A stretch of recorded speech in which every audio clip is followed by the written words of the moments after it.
3 years ago, we spent 3 hours talking about the last Jurassic World movie. Well, now, 3 years later, we're talking about the latest Jurassic World movie. As today, we're talking about 2025's Jurassic World Rebirth. Let's go! Flip the switches to maximum amplification as Parker, Dan, and Angela prepare for their operation. With trivia and plot points scrawled across their walls, laughter and debate erupts as the movie's drama calls. The world may call them crazy, minds gone astray, but genius and passion and madness all dance the same way. Now the show begins to rise from its broadcast realm, and you can open your eyes as we dissect that film.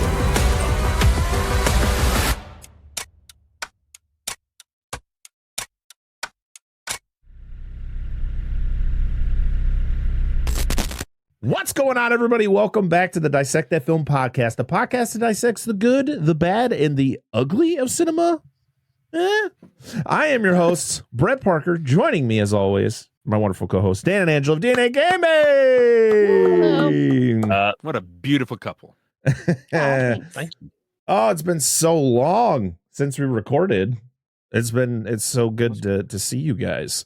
But guess what? We're not alone. Because if we're talking about a Jurassic World sequel, we had to invite the man, the myth, the legend from our last journey into this world.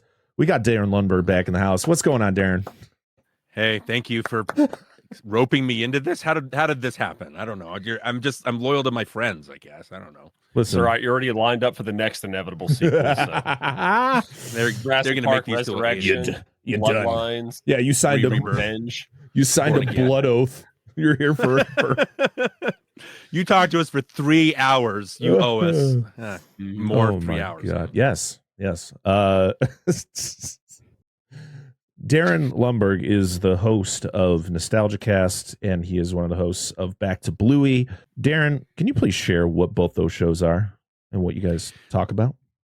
Nostalgia Cast is looking back at movies that we grew up on, and then we watch them again to find out if they stand the test of time or if they're just better off in a bin. And then Back to Bluey is I host Nostalgia Cast with Johnny, my best childhood friend, and then Back to Bluey I host with Robert Yanas Jr., where we just go over Bluey episodes. That's basically it, just as parents. Brett, you were a guest on that. Dan and Angela, you were a guest on Nostalgia Cast.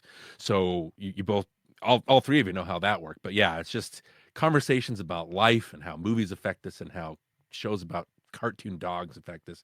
That's basically it. Is there an episode of Bluey where one of the denizens gets like killed or like bitten by a venomous creature? Because like No. this is not an accurate representation of Australia. So point that out. Well, Lucky's dad, the neighbor, gets attacked by the family all the time, but it's more play. So I was like, really? Like are dingoes bad guys?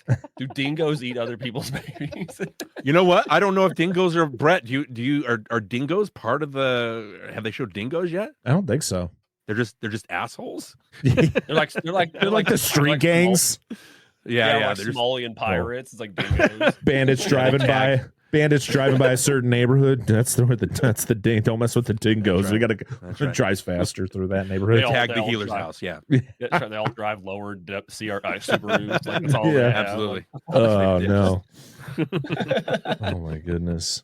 Well, I'm going to do something a little bit different before we get into the show. I just want to share that we got a new patron over on patreon.com/dissect that film. Derek from Bad Movies Worst People joining the Patreon at the $1 tier. Thank you so much for joining the Patreon. If you want to support us financially and help us out with all the fun things we have to pay for the show, go over to Patreon and you can drop $1. You get early access to episodes and once a month watch alongs and other things that I got planned for the future. So we appreciate you, Derek, and we appreciate everybody who supports us over on Patreon. I just wanted to get that in there before we get into the episode. So, because, I feel like most people probably listen to a podcast and then once they're done talking about the topic, they're just like, peace, and they get out of here. So if you throw things in the beginning, maybe they'll stick around and listen. That's true. That's good. That's thinking. But today, we're talking about timestamps in. Don't put timestamps. I never do.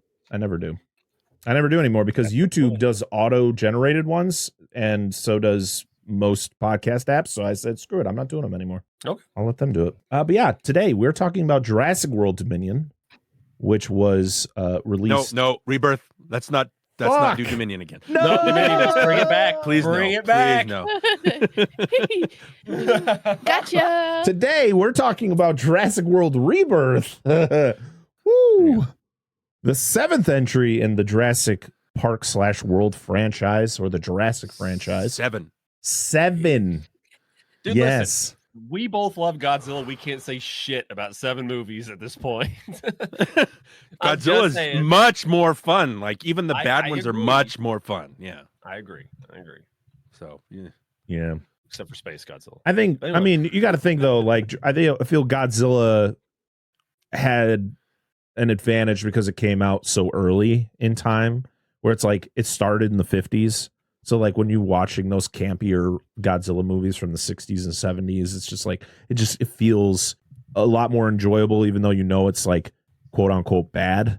But like, these are more modern movies where it's just like Dominion, that thing could burn in a fire. I never want to lay my eyes on that stupid ass movie again. I would rather go back and listen to our 3-hour episode again about the movie than watch it again. Well, I feel the same way about Rebirth. No, I'm already going to say it. No, it's not that bad, but we'll talk about it. It was released June 17, 2025 in the UK and July 2nd, 2025 in the US. It was 2 hours and 13 minutes, which you can feel it sometimes. It had a budget between $180 to $225 million, and it made $868.6 million at the box office. It's the second lowest grossing film in the franchise, which is wild. Wow. Yep. Jurassic Park 3 is the lowest grossing film in the franchise. This was the second one to not break $1 billion. All the rest of them did $1 billion. Technicalities. But it was still the 4th highest grossing film of 2025. Yep. So did something Different times, great, I baby. guess. It was directed by Gareth Edwards. I love this connection here because our first episode ever of the show was Godzilla 2014, which was directed by Gareth Edwards. And our first episode when we officially became Dissect That Film was Jurassic Park. So it was like, we're back, guys. It all come together. Mm-hmm. It's written by David Koepp, who wrote co-wrote the original Jurassic Park. He wrote The Lost World Jurassic Park, and he did uncredited script rewrites for Dominion. Not for the best. I hope his contribution is just he fixed punctuation, and that was it. Yeah. This is my rewrite contribution. This is what I did. Yeah. Boy, it's he Can't is blame the locusts on him. No. Maybe? I don't know. I mean, yeah, I don't know actually. He might have been the reason. Blame those on somebody. But yeah, he is he's fallen a little bit for me. Like when you go through like David Koepp's writing history, it's like, oh, you wrote that. That's a choice. So the fact that like hearing that he was coming back to write this one, I was actually kind of excited because to be honest, I didn't even know he did any work on Dominion. And so when I heard he was coming back to write this one, I was like, oh man, is it going to be a return to form? Are we going to get something like fresh and like back to the classic Jurassic Park feel? No, we did not. I feel like his writing on Spider-Man and like Panic Room is like light years better. What I love Panic Room. I love Panic Room. Yeah. So this stars Scarlett Johansson, Mahershala Ali, Jonathan Bailey. This was he was part of like 2 of the biggest movies in 2025, as he was also. Was Wicked 2024? Last year, yeah. Yeah, it was last year. Okay, so he's been. Well, you can count this one. Oh yeah, that's right. He's going to be in Wicked for good. In a couple weeks. Well, actually, it'll be out by the time you guys are listening to this episode. Wow. Okay. Rupert Friend, who, did you know he played Agent 47 in a Hitman movie? No. I kept thinking he was Orlando Bloom the whole time. I was like, Did, is that Orlando? I'm just going to call him Orlando Bloom because, yeah, it's crazy. As angular as that motherfucker's face is, you knew he had to be a villain. Like, look at this dude. Oh, yeah. Oh, man. I'm trying not to show like all of my hands with all these different characters before we even get into the plot of the movie. But it's just like, yeah, you just immediately see this man. You're like, that's the bad guy. Yep. Oh, he works for a pharmaceutical company. He's the bad guy. Always a bad guy. Yeah. You see his face? He's the bad guy. He looks like a dickhead. And then you got Mahershala Ali in this movie, and you're like, when is the Blade movie getting made? I want you as Blade. What are you doing here? But I mean, it's always good to see Mahershala Ali, doing something. Manuel Garcia Rulfo as Ruben Delgado, which is the father of the family we'll talk about. Not in Have you guys detail. seen A Man Called Otto with Tom Hanks? I have not. He's in that one. I was like, oh, this is the guy from Man Called Otto. He plays an idiot. So it's a good movie. You guys should. It's a good movie about empathy. You should check that out sometime. He's also in the Netflix series The Lincoln Lawyer, just based on the McConaughey movie that was based on a book. Yes. Yeah. Is Nev Campbell in on that? an automobile. I think so. Yeah. I think Nev Campbell's on that show. Okay.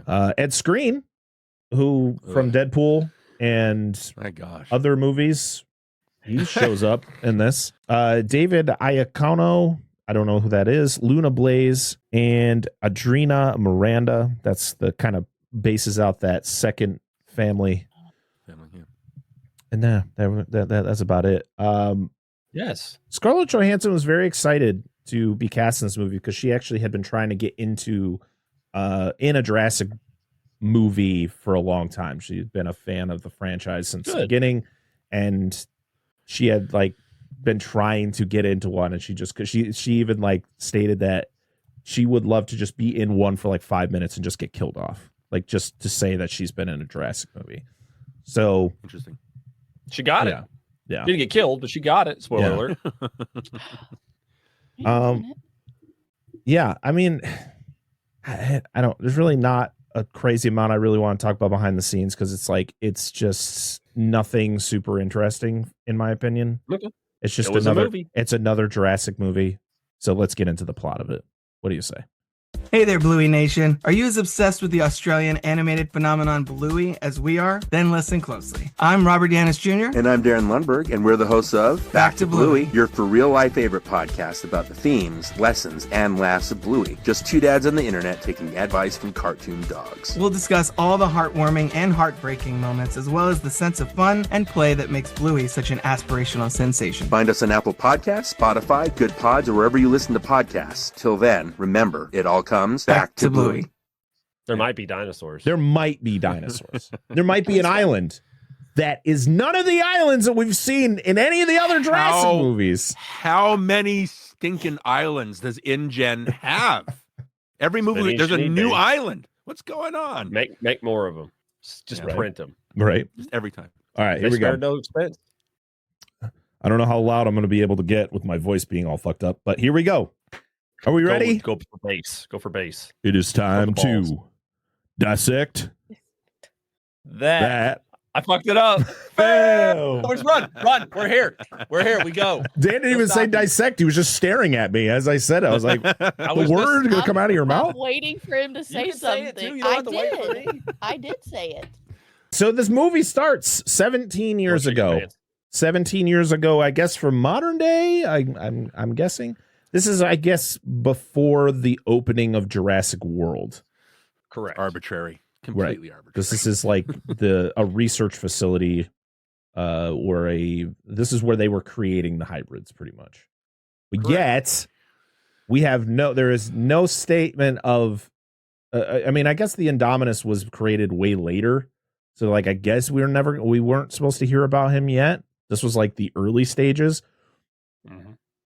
But I guess the Indominus must have been made on another island because this island gets shut down as soon as this event happens. Do we know anything? Does this movie just ignore the others? It seems to ignore all the other movies. It was meant to be a standalone story. That's it. But it is still part of that world. It takes place 5 years after Dominion. But it's like superhero movies exist in a universe where comic books generally, like you can say movies, but comic books exist, but there can be standalone stories that are not connected to anything directly happening around it. Right. That's all this is. It's just weird that it has the angle of nobody cares about dinosaurs again, which they already covered in Jurassic World. So like, well, why are we doing this again? Yeah. Well, they kind of did a little bit in Dominion. But this is like full swing. Yeah. Yeah. It's not this as is like interesting. Fair. But we're introduced to a new island, and I'm like, well, you had all those islands that you could have used that we've seen in past Jurassic movies, but instead you just were like, here's a new one. Isla St. Hubert. Site B was Lost World. This is what? Site X? C. Actually. No, I don't even think this is Site C. It's like... It is. Is this a Site C? This is Site C. Oh. I don't like 17 years ago. Yeah. It's in official, they have maps and stuff in the back. I did a deep dive on all this shit long ago and today. They have like maps and stuff in the background and the shots and everything on the bottom. It says Isle of Saint Hubert. Oh, Site C. Okay. But yeah. I said tuber. Tuber. Yeah, Tuber. That's what I Island heard. of Saint Tuber. So this is a research facility. They're doing hybrid creations. We get to see the Mutodon that we'll see later on in the movie, which is literally my least favorite dinosaur they've ever created in these movies. I hate it. That's right. I fucking it's a deserving hate it. fate. I hate deserving fate. And then Can I just say, what is the point of doing the mutated dino that plays? It doesn't play at all into what's. You just could have done another Tyrannosaurus Rex. You know what I mean? Or it has no bearing on the plot. Like, and then it's introduced later. Like they get on the island and the guy's like, oh, by the way, they did experiments here. Well, So that's the thing were they making these hybrid dinosaurs for the park, or were they just trying different things? They were okay, but it was R&D. So like they were making stuff for it, but it was research and development. I mean, sometimes you just got to throw shit at the wall and see what sticks. I guess. Hey, yeah, like the movie, like this movie. Yeah, and but the thing is like after this event happens, they were just like, "Fuck it, let's do it again, somewhere else." Just we're gonna make the every single one of these movies. Stupid Snickers. Oh my God, the stupidest way for an event to happen. This idiot man is like, I'm about to go into an extremely dangerous part of this facility. Let me have a Snickers hanging out of my mouth. And I drop the wrapper in this, like, like everyone's in like lab coats and like lab, like. You would not be allowed to have. You're not having a Snickers bar in there, bro. Like, no, what? You're not. And the fact you would have a designated break area. Yes. Where you'd have a Snickers bar. And the fact that a Snickers wrapper causes this. Just makes you go Snickers wrapper. What are we doing here, Didn't even use a guys? real one. We're already starting off with whatever this is. All right. Sure. And I'm sorry. Like, no offense. kind of I'm the chick right there, man. I'm the girl. Like, I see that thing behind him. Like, I'm see you later, pal. Sorry, like, you're on your own. yeah, nope, I mean, not pretty opening much. that door. And he's like, I mean, yeah, he's quite upset, but Can I just say it's very antiseptic? Like everything's white.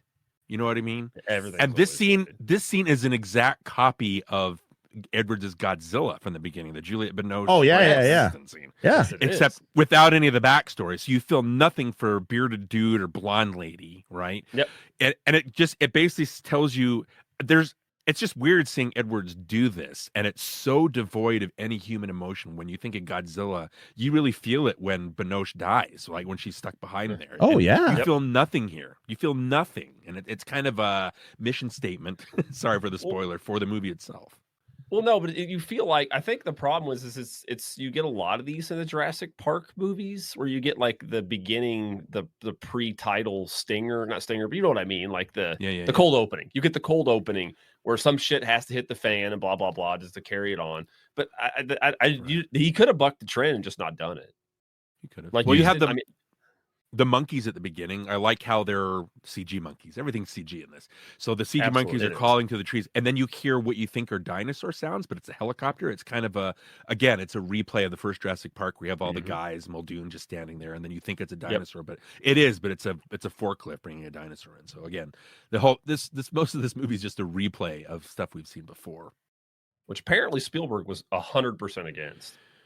But they put him back in anyway because a lot of this stuff is allegedly Spielberg did not want it in there. He's like, this shit's been done enough. Don't Yeah. do this. And then apparently that was taken out and allegedly put back in. So this is what I've heard. I don't know how true it is, but Yeah, I mean, Well, I'll be talking about this stuff. I'll mention that's this fair. stuff. That's fair.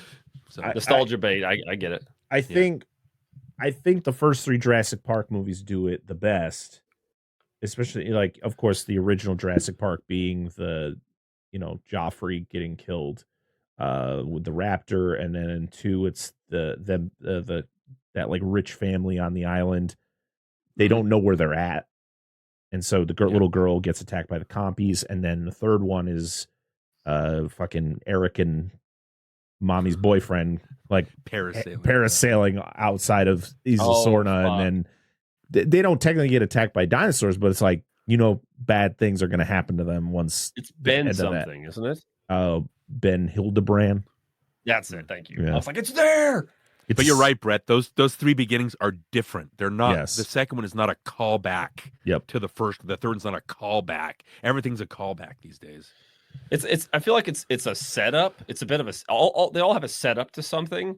Where this, while it kind of does, but it also like it's not necessary. It could have been like, hey, dude, it's just an old research facility. We just got to go there and do shit. Mm. I mean, even Jurassic World. I would even say Jurassic World isn't even that bad. Like, it's just watching the Indominus Rex being born, like hatching out of the egg. It's very short. Yeah, and then you have that stomp where you think it's a dinosaur, but it's actually a bird, which is really I thought it was great. I can't even remember Fallen Kingdom's opening or Dominion's opening.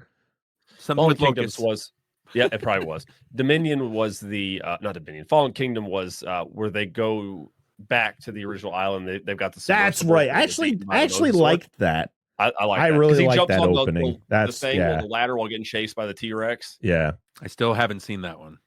It's Fallen Kingdom better when you watch it. Multiple. Like, I watched it the first time, I hated it. I saw it in theaters, I hated it. And then when we watched it for our episode, I still did not like it very much, but it was more enjoyable the second go around. Okay. Everybody just tells me that the movie's shit, but the direction is good, and I'm like, well, I would rather watch a good movie with good direction. It's like a I mean? to be honest, it's it. kind of like a slasher in the second half of the movie. It's got really good practical effects in that second half. So it's got Buffalo Bill in it too. Yeah, sure does. But this opening is just, I don't know. It's stupid because I think it's stupid because what it sets up for it. There's like the payoff is awful.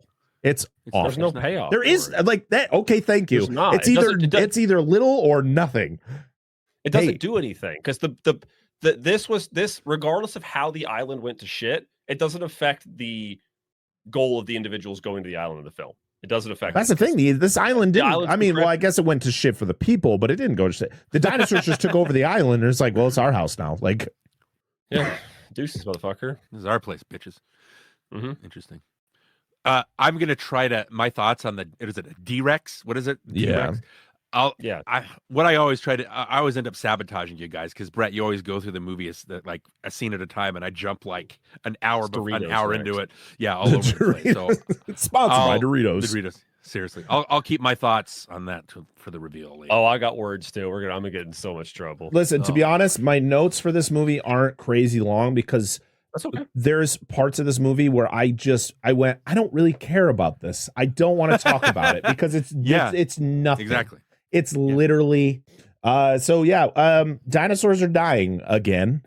People stop caring, and I guess the Earth is the dinosaurs can't live on this version of Earth, and so they're all dying. Can I just say, I hate text like this on screen. It's so what, and again, the stuff that's talked about in the text, they're going to talk about in the car. Scarlett Johansson, they talk about it, and so I'm like, why was the text there?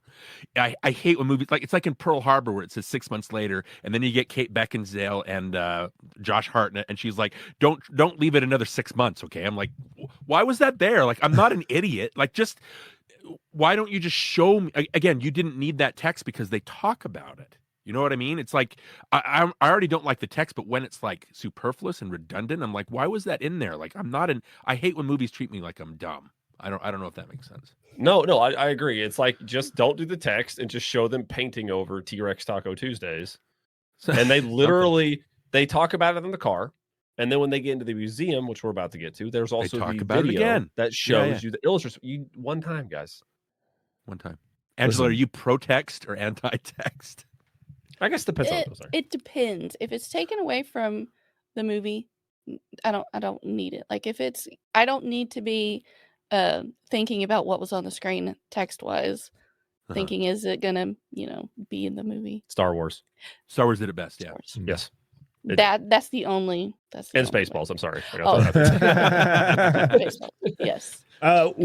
We find out that dinosaurs can only live near the equator because that's like that's the environment that's very closely related to how they lived millions of years ago. That's explained again. How does that brontosaurus get out then? Where does that? Is that in a zoo?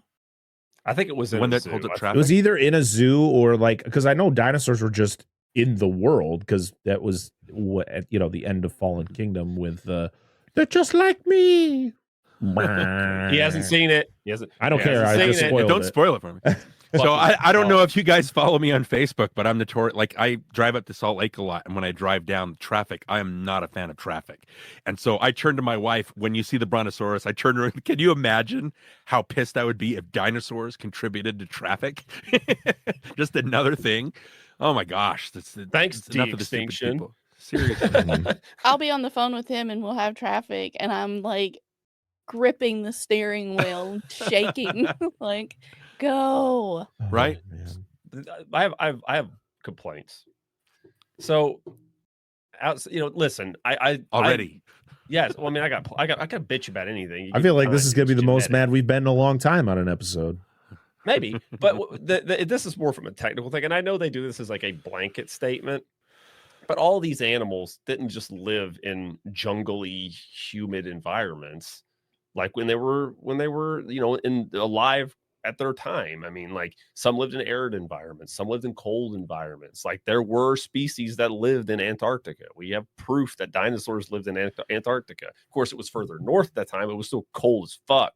So what I'm saying is the whole belt equator thing, I get why it's there. It's for just like the lay person be like, hey, dinosaurs, jungle's hot, air good kind of thing, right? But like, it's like Dilophosaurus, like it wasn't like always jungles or T-Rex, it's just that's not the same thing. Anyway, that's my little grievance towards that statement. Dan, I don't want to like spoil this for you, but like science means jack shit in this movie. Oh, I know. Oh, I'm and it's gonna get worse very soon. Oh, okay, Dan. I've seen it. Yeah, I've been there. Yeah, you've experienced it. Yes, I have. I've covered wars. Hey. I worked in a lab, It's just true, I did. But anyway, yeah, we know you shaved spiders' legs. Yeah, nothing to do. That's true facts. I didn't do that. You don't work with dinosaurs in a lab, though, do you, Angela? No, I didn't. No, I work with alcohol. Oh, it's better. I can see dinosaurs. Probably pink dinosaurs. So this is where we meet Martin Krebs, or played by Rupert Friend. He's Orlando Bloom. Yeah. I mean, to be honest, like the great value Orlando Bloom. He showed up in a movie that I watched recently. Oh, it was Companion, the movie about had Jack Quaid and the AI. I can't remember what her name is, but he shows up as like an unrecognizable like Russian guy, and I was like, he looks nothing like this. But he also Orlando was Bloom. But he also played Agent 47 in the sequel to the Timothy Oliphant Hitman. It was like Elephant? Oliphant. Was he pink? Heffalumps and woozles? Yeah, exactly. There you go. Thank you. Carry on. Winnie the Pooh. And he is annoyed with the Brontosaurus that's kind of just dying in the middle of the road here. And Scarlett Johansson just shows up like she's Houdini. Yeah. Can I just tell you, there were multiple times I had to rewind this movie just to find out what the hell happened, because it's not very clear a lot of the time. Like how she got in the car? Yeah, like that. All of a sudden she's just there. She blacked really out hope she just herself. came into the sunroof, but Yeah. They needed to put text on the screen at that point. it freezes. This is how Yeah. It's like the most awkward way. It just looks super awkward for her, but like we just see this, we just think it's smooth. Yep. Yeah, they needed a text. Oh, by the way, she opened the door and got in. Yeah. They needed a text. So, you know, they have a conversation about he wants her to do something for him. She's not really interested. And then he's like, well, I'll pay you a lot of money. And she's like, okay. Literally, that's Alan how it Grant. goes. Yeah. She's Alan Grant in Jurassic 3. Yeah. Yeah, Yep. it is. I put And- a lot of zeros on this check, Mr. Grant. Yep. Mhm. And he pretty much states, we need to get DNA from 3 of the largest dinosaurs that are on this island. And she's like, oh, well, that's cool. We can't go to that island. It's prohibited. And he's like, come on. Come on. I work for a very rich person. Like, come on. Again, prohibited, like it said in the text Yeah. that we already Yeah. saw. It's just Yeah, they like the didn't make Lost that. World when the opening to Jurassic or to the Lost World where it shows the island and it literally like stamps like restricted on Isla Sorna, like as it's like going to the island. Yeah. It's just like no, that. that's the third one. That's Oh, it's the third one. That's right. Yeah. So they go to the museum because they got to meet up with a guy. And I love this one museum employee who's just walking around shaking his head, just annoyed as shit as he's carrying stuff through. There's always Fucking one. dinosaurs. And we meet Dr. Loomis, played by Jonathan Bailey. And what is he? Like, is he a paleontologist?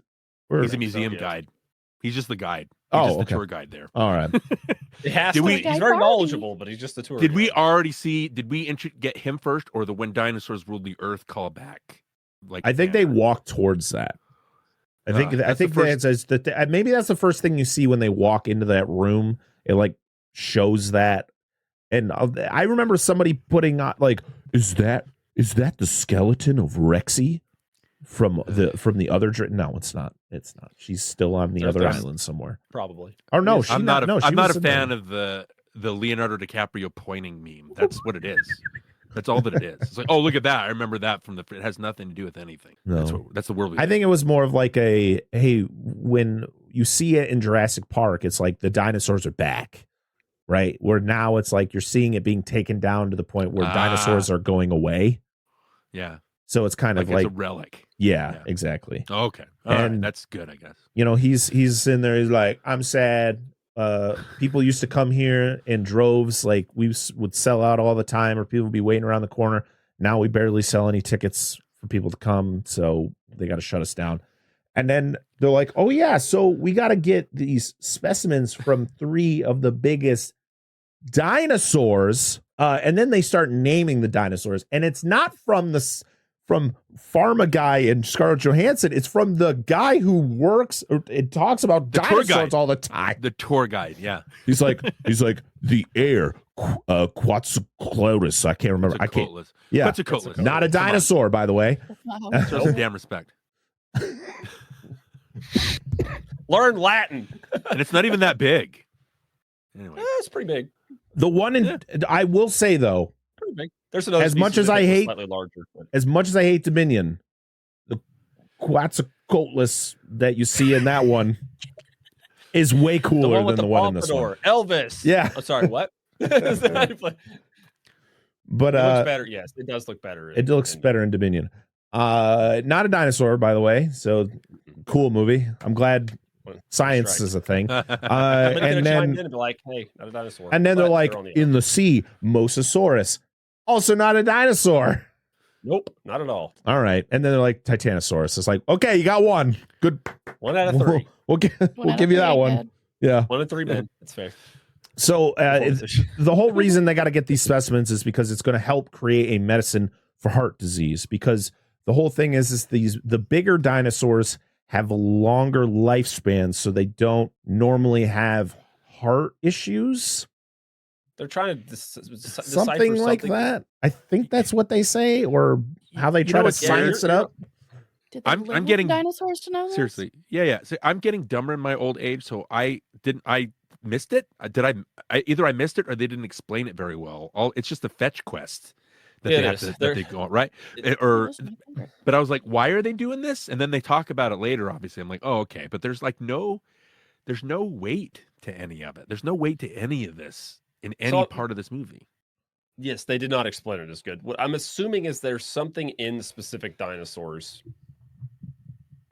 prehistoric animals, that could help us. And they're just like, okay, the larger ones, because of their life length, size of their hearts, we need them because for some X, Y, and Z reason. The theory is, my assumption is they figured it out, but they just need this specific ones from these larger species because it's got something the other ones don't, or more of something the other ones don't. I'm guessing. But again, they don't, like you said, they don't explain that. Here's the thing: it's like Lost World is not the greatest sequel in the world, but the fact that Malcolm goes to the island to save his girlfriend, that's something. It doesn't matter what Hammond and his team are doing there. What matters is Malcolm needs to get to that island to save his girlfriend. This thing with the cardiovascular is like, why are we overcomplicating things? It doesn't. I don't know. This is what I wish. Hear me out. They're going to the island because there's no more vintage Snickers anywhere in the world. And they need to go get these fucking Snickers. There's a collector. I have to have them. Yeah. It's okay. So the worst part of this whole scene, though, is not the fact that they named two things that aren't dinosaurs as dinosaurs, but it's the fact that this psychopath chews Altoids in the most obnoxious way possible. I love wintergreen. I like wintergreen. I know, but I like wintergreen, but they're not even like regular mint ones. That's usually what I have is wintergreen. You don't chew Altoids, you psychopath. No, I honestly thought that was fun. Like, it goes on for so long, and they sit there, and then I like how Zora, is that her name? She goes, "Are you good? Are we ready?" He's like, "Oh yeah, let's go." Yeah. I thought that was funny, but it went on. I did enjoy that, but like, he's got a point. Who the fuck just chews Altoids? And it comes back awful. later, right? Which is funny. Like, I thought that it was cool. Like, one little callback to it. Like, oh wait, yeah. I just want to be that one guy in the theater is like, stop that. You don't want to hear that. Like Sarah wouldn't eat a sucker correctly. She would just bite on it. Like, you don't. It's called a sucker. As soon as she opened it, she would start chewing toy. on it, and I'm like, stop it. No. God, I would teeth. I would suck on a blow pop until literally there was no like actual candy. It was just the gum in the middle. Yeah. And then you're just eating the paper afterwards. Yeah. Same with the Tootsie Pops. That's how. One, a two, a three. I never got very far without biting. Ask Mr. Owl. Look at my teeth. You'll see why. But I will never not love hearing John Williams' theme. It always, I don't care what movie it's in. It could be in like, even in this movie, I was just like, I love it so much. I just close my eyes so I don't have to actually see what's on the screen because it's not worth sad, it. Though, that's the only thing that gets our juices flowing. You know what I mean? It's not the new score. Alexandre Desplat's score is very, very, it's lame in a lot of, it's not even, that's the thing. It's the stereo's not even good. The sound quality isn't very good of it. It's so, I feel like these composers are trying to do stuff so different than what John Williams was doing that it's like, it's fine if you just want to like, just take what John Williams did and just kind of do your own thing instead of doing something completely different. Like, I can't remember, I think it was Michael Giacchino who did the last three, and they were fine, but it's the like first one's, I like some of his themes in the first one.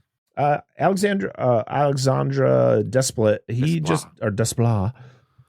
just did the score for Del Toro's Frankenstein, which I thought was really good. I bet that's a good score. Yeah. He did Fantastic Mr. Fox and Little Women, and he's done a lot of great scores. So it's one of those things where it's like Harry Potter. I think he did one. How much was he able to do with this movie? Like, was he given that complete freedom to create his own, or was it kind of, hey, we have a template. It's a Jurassic movie. You got to have these type of, like in this type of scene, it has to be this, and so on and so forth. Well, also know this movie had like a obviously really quick turnaround after Dominion. Like for this type of film, like it was like I think they were writing it as Dominion was coming out. I think they're writing the next one right now. So it's in pre-production from what I've heard. I don't want it, but okay. Keep making them. Just keep doing it. Just because it'll. That's what's funny, right? It makes 800 million. Like you put dinosaurs in this, it doesn't matter how crappy your movie is. Like people are going to go see it. And True. I'm going to go see it. Yeah, I will. I will sit down and see it in the theater. This is the same way. If at one point in my life I'm like, I don't want to see anymore. Like I don't care about any new Godzilla movies. Keep making them because it doesn't take away from my old ones. Yeah, there's other people around that want to watch them, that enjoy that stuff. People enjoy these. Just keep fucking making them. But I put this off as long as possible. I watched this last night. That's all right. I think we watched love you Tuesday guys. or Wednesday. That's how much I love you guys.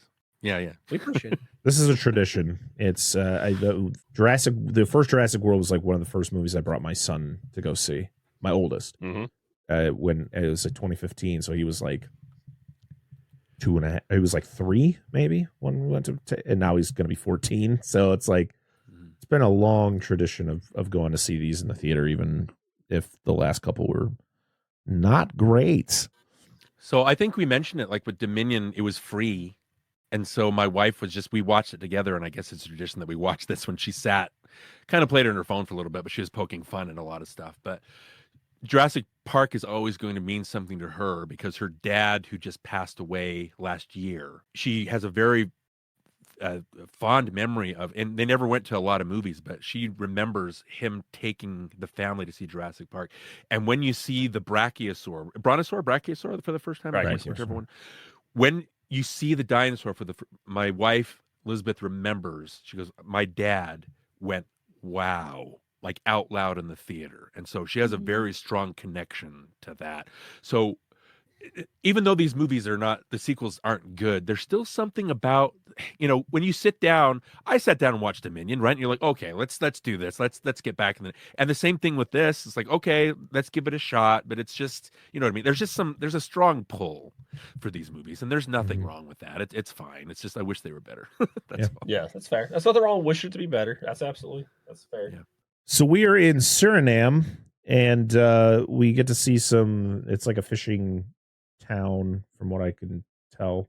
Yeah. And we get to see the head of, I don't know what this is called. I do. What is it? It's a Dunkleosteus.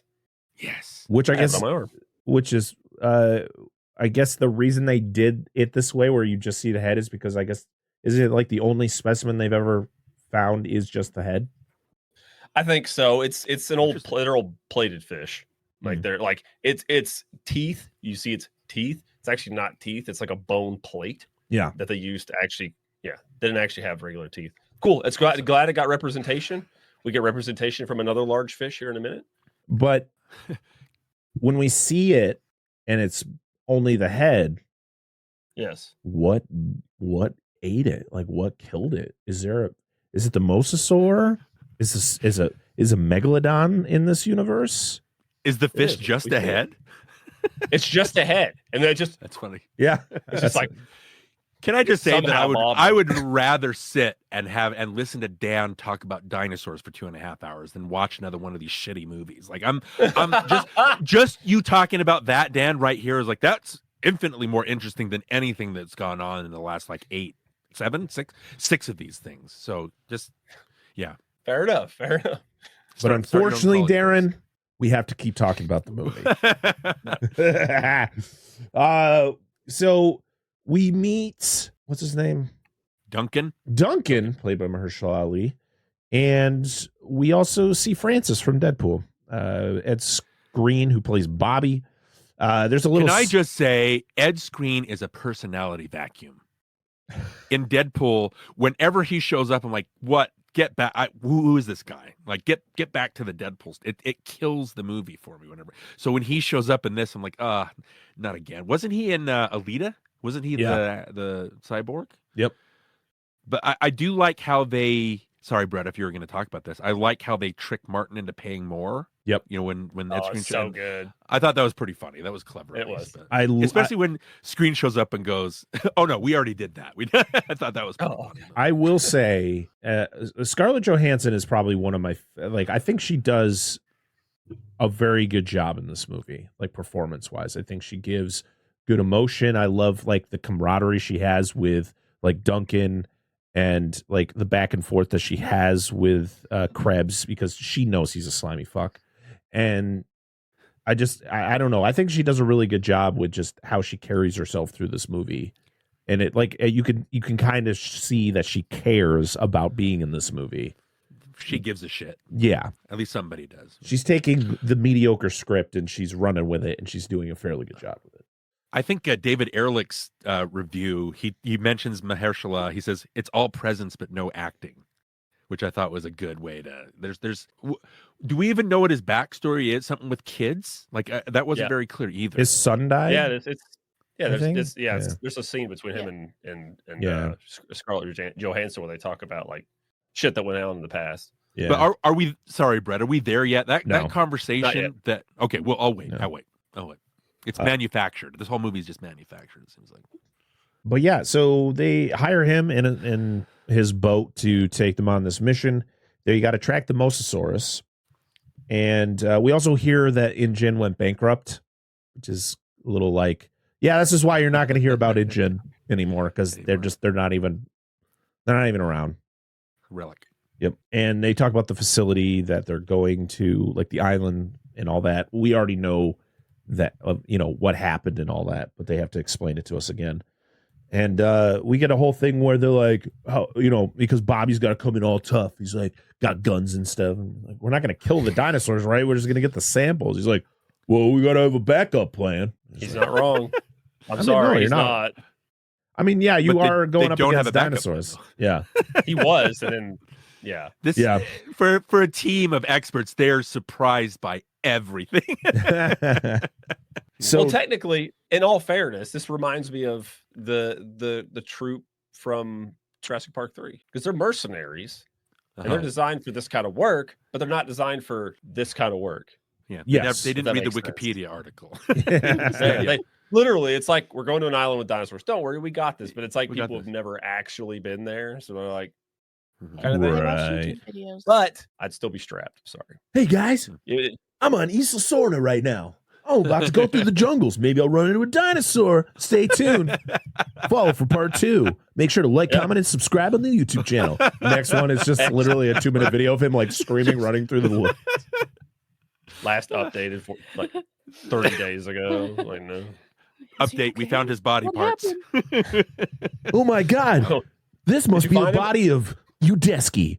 You might know Udesky from Jurassic Park 3. Why is he mentioning the movie? I'm very confused. What's happening? Did you find him? Only the parts I didn't like. Yeah. Yeah. Oh. Call back. They So do that. they explain the dart gun that they're going to use to obtain the samples, which is which I was very confused about. So it needs to fill up with the blood or whatever they need, the sample, before it shoots off and then uses a cute little parachute to come down. But then when he With a tests, G.I. Joe at the end of it. but he tests it with nothing in it and it flies off. How does that work? I think it needs that. I think when he explains it, he says it like takes off when it hits a capacity. But what he should have said is it as a timer and it shoots after so long. That's what he should have said. All right. And Zora is He very doesn't- excited to He use needs it. to She know. wants to use it. So she like tricks She him does. into letting her do it. I think it's funny. I'm I sorry, thought it was like her hilarious when little, she's just like, I- "Oh, really? I can? Oh, okay." Just walks out. Yeah. I love her, how her character talks to people. Like, Yeah, so it's she's great. like, she's gonna get what she wants, but instead of like, hey, fuck you, I'm gonna do it this way. She's like explains it in this roundabout way to get what she wants.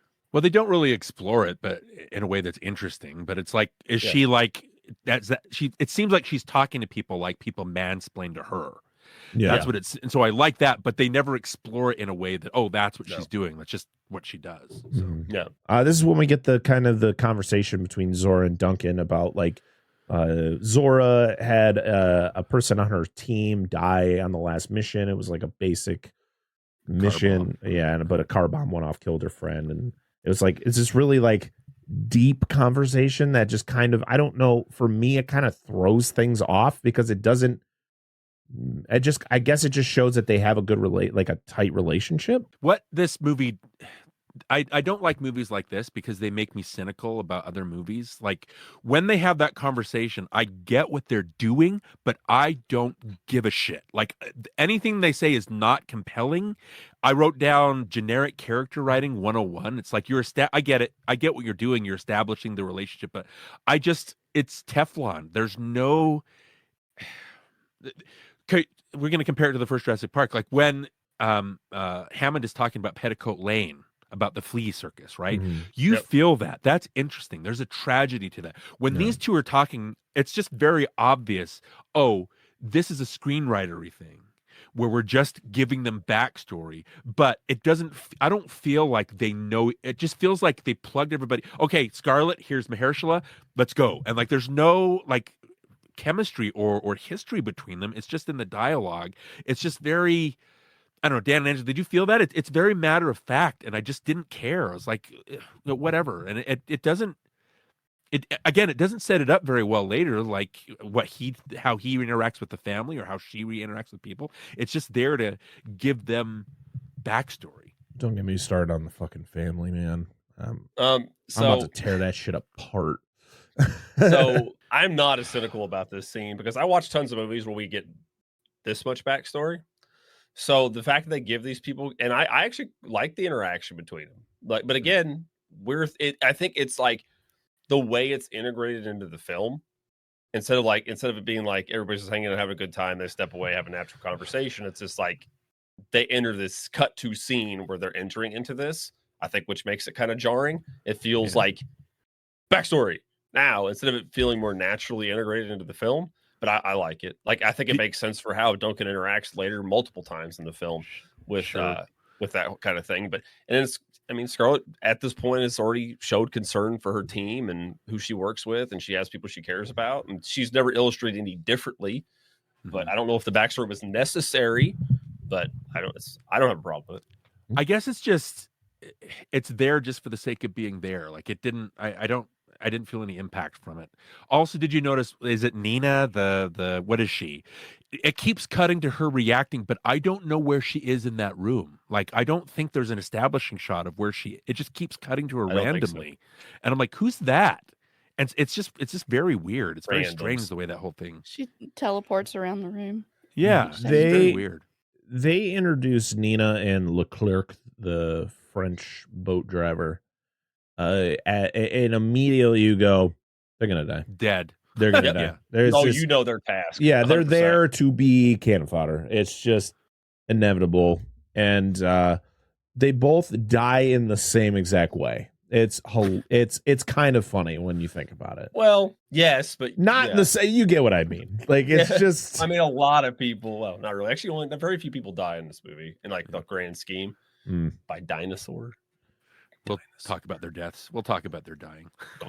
So now we're introduced to a family who are on a boat trip, and it's a guy and his two daughters and the oldest daughter's boyfriend, who I immediately would have not allowed on this trip. Seriously, no, what no a fucking way. No, and if she argued about it, I'd be like, well, I guess you ain't going on this fucking trip either. Like, I don't care. Like, fuck this guy. I'll take Isabella and we'll go. All I have to say is, other than a couple scenes with this family, I could give a flying fuck about anything that happens with this family. I just don't care. I don't. Could you have left it out? Could you have just? This is how I wanted it. Zero impact. I wanted it to happen the same way it happens in this movie in the beginning, where they get capsized by the mosasaur, and I wanted them to wash ashore on the island. And then the other Scarlett Johansson and that group go to the island and they find them and they help them. And that's how they come together. But the fact that's like Jurassic 3. Yeah. The fact that we get this, the mosasaur attacks, they see the Spinosaurus sails out in the distance, which is cool. My son, my 4-year-old son literally was like, those are Spinosauruses. The Spinosaurus. I was like, there they are. But it's not fucking- it's not the same dinosaur though, is it? It's the scientifically Technically, accurate. it's the current. Yeah, correct. it's how they actually looked. Right. You know, as best as the Jurassic World franchise is going to make them look. So you have Ruben, who's the dad. You have Teresa, who's the daughter. Isabella, who's the youngest daughter, and then Xavier is the kid. Let me ask you guys as parents. Again, Brett, you kind of touched on it.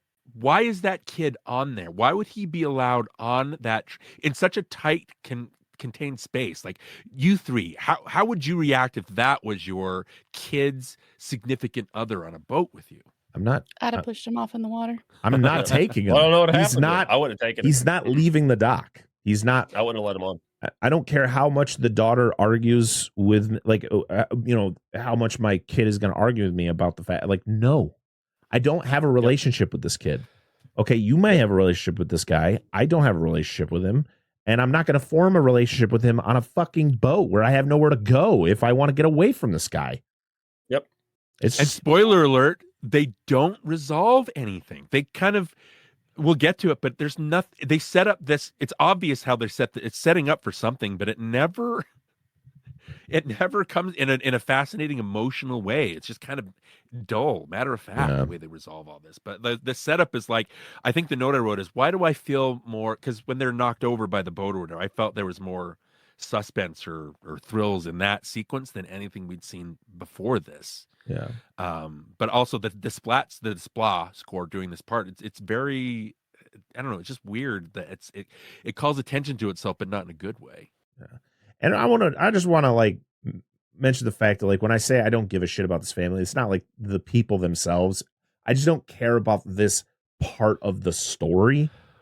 Fair. It just kind of, it throws things off for me, especially the way that they write it. Like, it's not, it would have been fine if it was done differently. Like the way that I stated, but the fact that they capsize, the dad calls for help and they rescue them.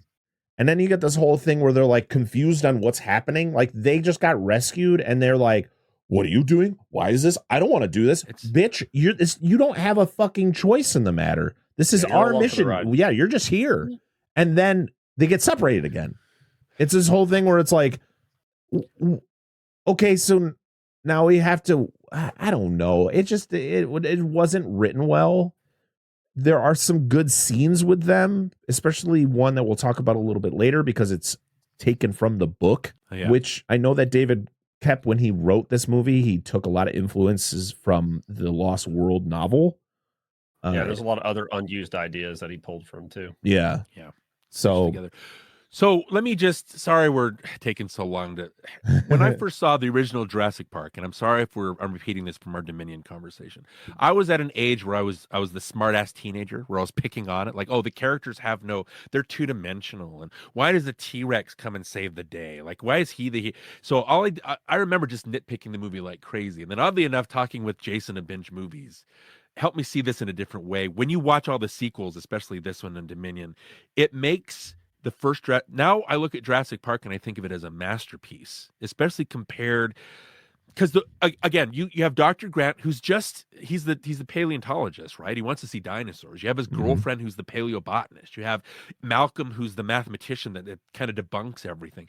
But it's very, very simple. It's very, very two-dimensional, but it ties in with the themes of the movie perfectly, with how, like, how can we possibly know what to expect? And like, everything's going to go wrong, like chaos theory stuff. Like, it all ties in so nicely with the rest of the plot.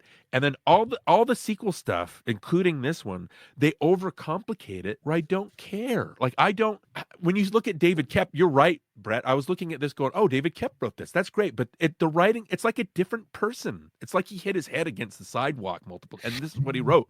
You know what I mean? It's the characters, you know what I'm saying? It's so simplified in the first Jurassic Park, but it ties in perfectly where you don't need more than that. It's not complicated. That's all that you need, and it ties in well, and it goes down so smoothly where everything after they try to overcomplicate things. And is it just the Spielberg influence, and that's why the first movie's so good? I mean, I definitely see a lot of Spielberg influences in this one.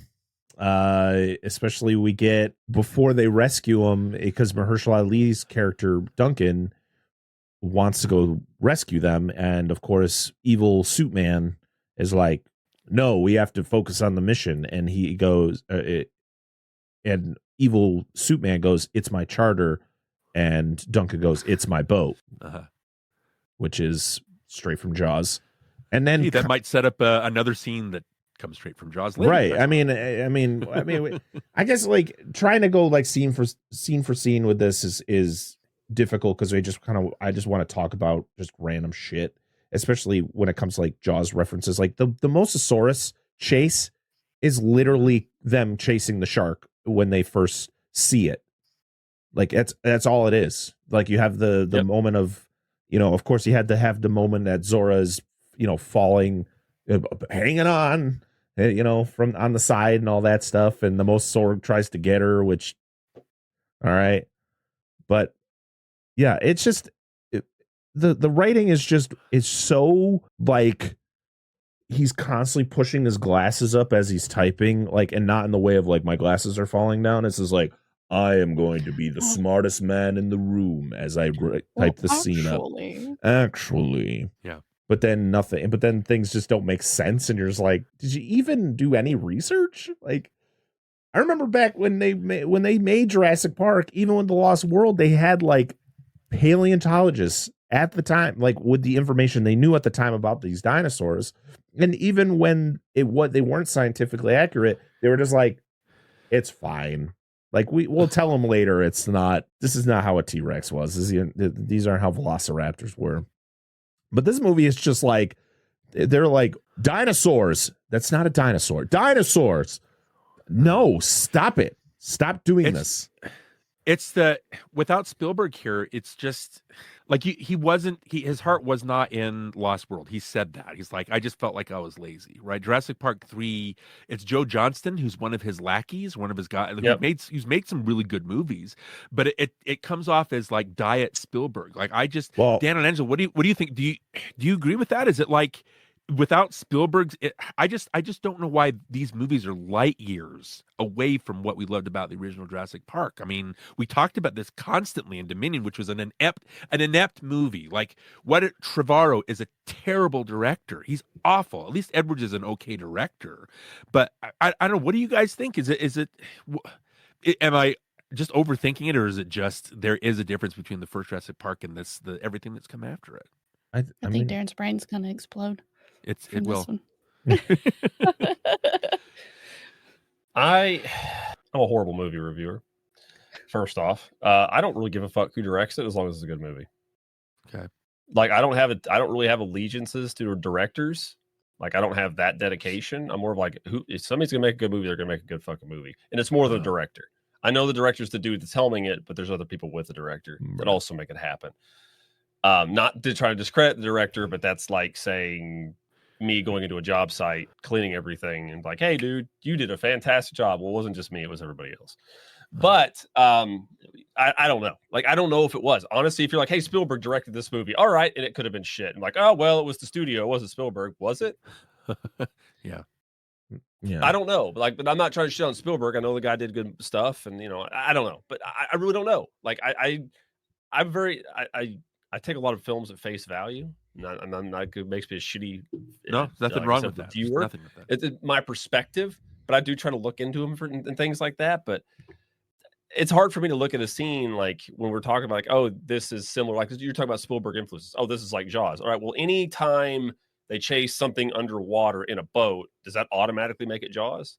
No, but that's not. No, not the quotes. For 100% that was a Jaws. It's the same dialogue. It's the same dialogue. Not the dialogue. I just meant like even the chase is very Jaws-like. It's not. It's literally a movie. Like this movie is based on a franchise that was started by the guy who directed Jaws. Of course, these people and Gareth Edwards has stated the fact that Jaws is one of his favorite movies. True. So of course that's why it was like that. But no, I don't agree with that. I don't agree with the fact that like every movie where something is being chased is a Jaws. Like I'm not going to say, oh, that's a Jaws reference. Like it's based on like, the things I've read. That's his homage to Jaws. And there's too much of that in the movie. But to answer your question in a roundabout way, I don't know. I really don't know. Like, I don't Jurassic have a Park. good We answer talked to about that. Jurassic Park 3. Jurassic Park 3 was a fucking mess, and I'm not going to point my fingers at It Joe was. I enjoyed it, Johnston though. because that movie was being written as it was being made. Yes, And it's 90 minutes. it was a nightmare. It's a B movie. It's a B, so it's fine. It's a there's monster nothing- movie. It's a straight up monster It's movie, great. and I have fun with it. I It just is think what we should- when you go ahead, Dan. Sorry. I say I don't. If you're talking about like, I don't think I wish this movie was an hour and a half or an hour and 45 minutes. I me think too. most movies don't need to be 2 hours. I think they just pad them the fuck out to like for some reason. I don't fucking know why. Somebody's got some grandiose vision, but I don't really have a good There's answer for you. too much padding in between the things that need to happen, where it's like there's too much dialogue that's like you get to the point where you're like, I don't give a fuck what you're talking about.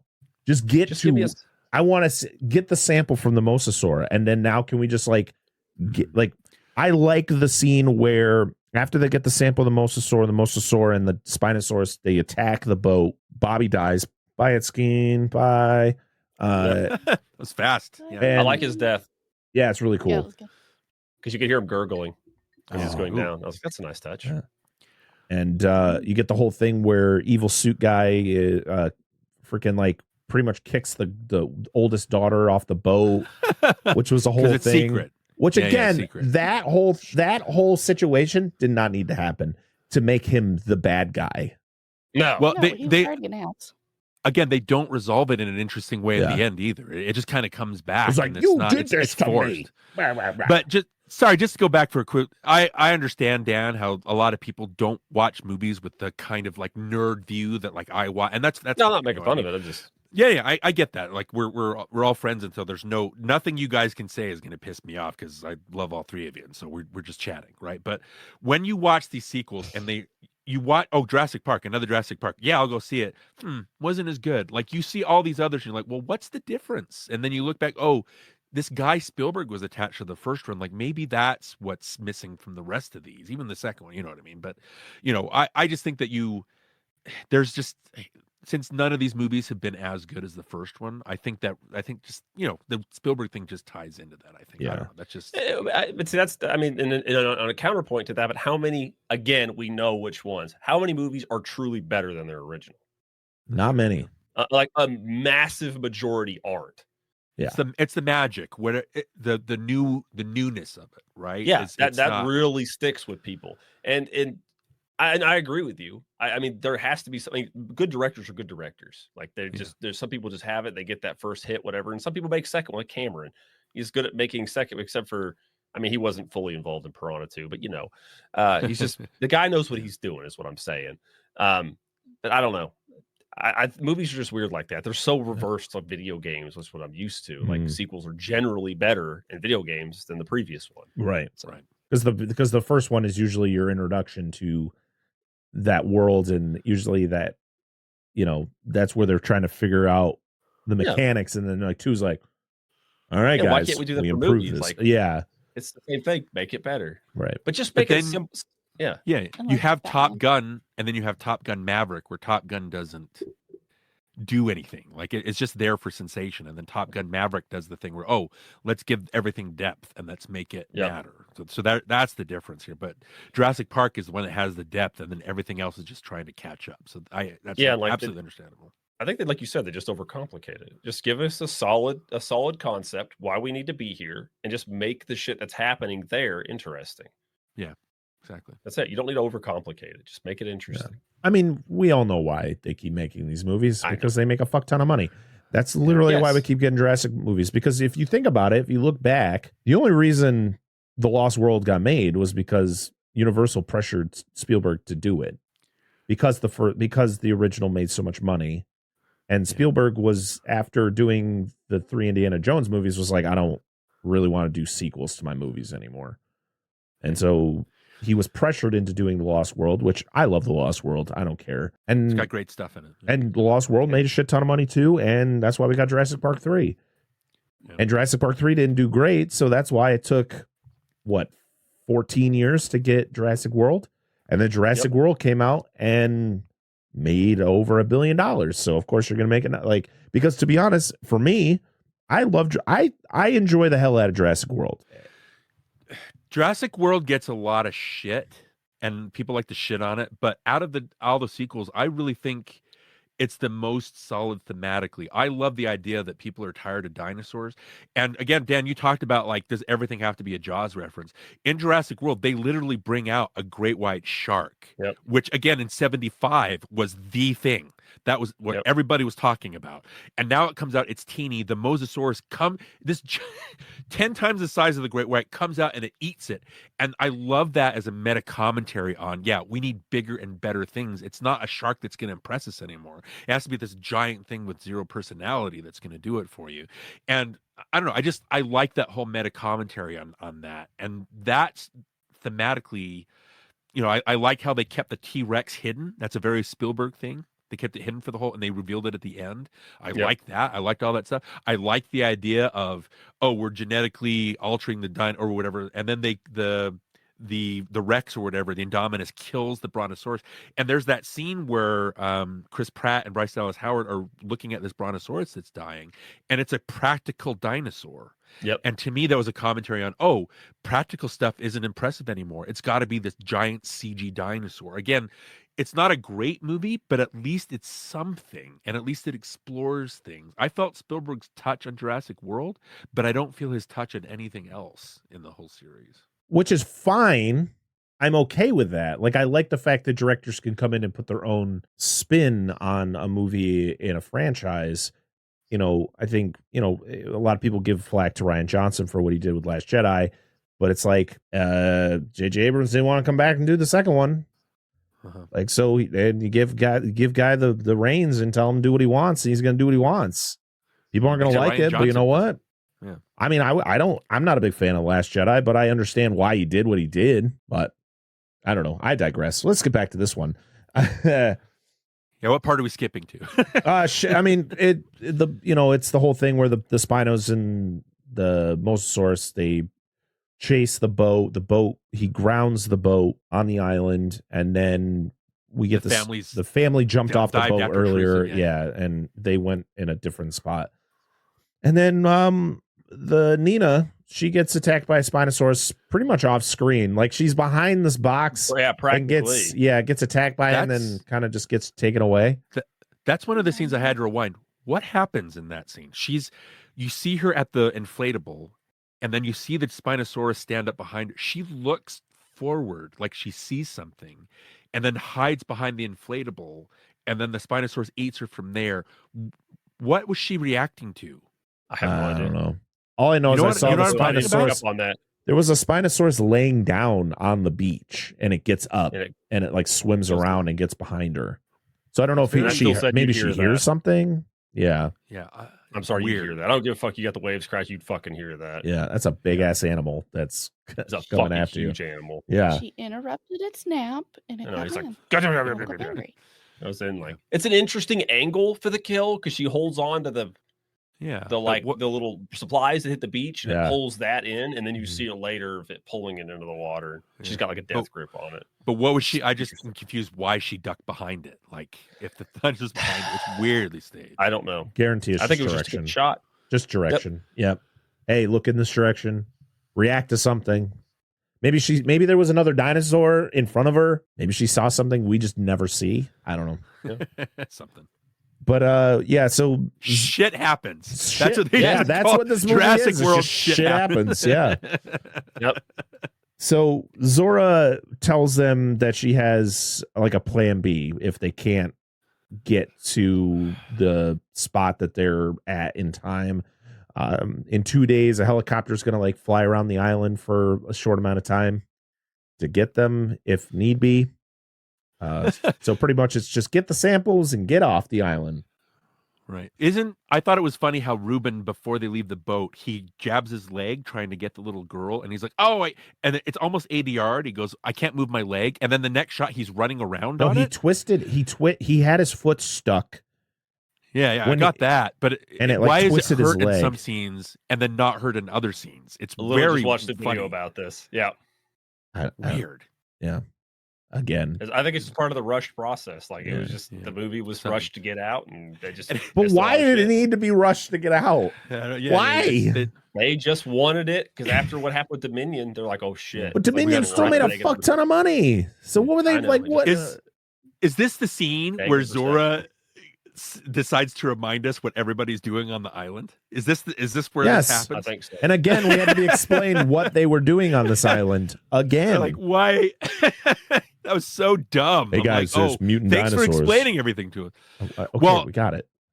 Christopher Nolan does this thing. I read this article where he does this thing in his screenplays where he'll have a character state a theme or state a goal, and then you'll watch them achieve that goal. But I don't remember them talking about it. It's funny that right here, Zora, you remember her talking about it because it's so obvious that it's a written scene. It's so funny. I was like, oh, thank you for re-explaining everything to us. I appreciate that. I'm an idiot, I guess. So yeah, they got to get to the facility or like the area where the facility's at, and they got to walk through a swamp. I'm sorry, this is an island full of dinosaurs. I'm not walking through that. Let's find an alternate way. Yeah, no, thank you. And watch out, guys! Something just brushed my leg. There's even a shot where it shows like something like crest the water, and you're like, nope. No. Well, Dan, that is obviously a Star Wars reference. It has They're to in the trash. It has to be. It has to be. Fuck well, it. you see, Dan. Steven Spielberg and George Lucas. Push your glasses up. Yeah. But you get the whole thing where they, again, it's like a video game where it's like, all right, well, the Titanosaurs, they're in the middle of the island. Yeah. And when we get to that, they don't even have to go anywhere for the last one because they just go, oh, they're up there. You're like, yeah, all right, worked out, dude. Yeah, okay. Right. It's like a fetch. It's like the quest where you have point A to get the one item, and B and C are just next to each other. Yeah, that worked out. Oh man, it's just vertical. It's not distance like vertical distance or horizontal distance. It's vertical distance. Mm-hmm.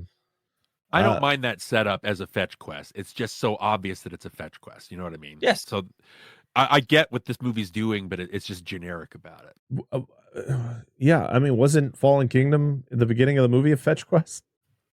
Something, yeah. I haven't seen it, so I'm trying to remember. They get the Indominus bone.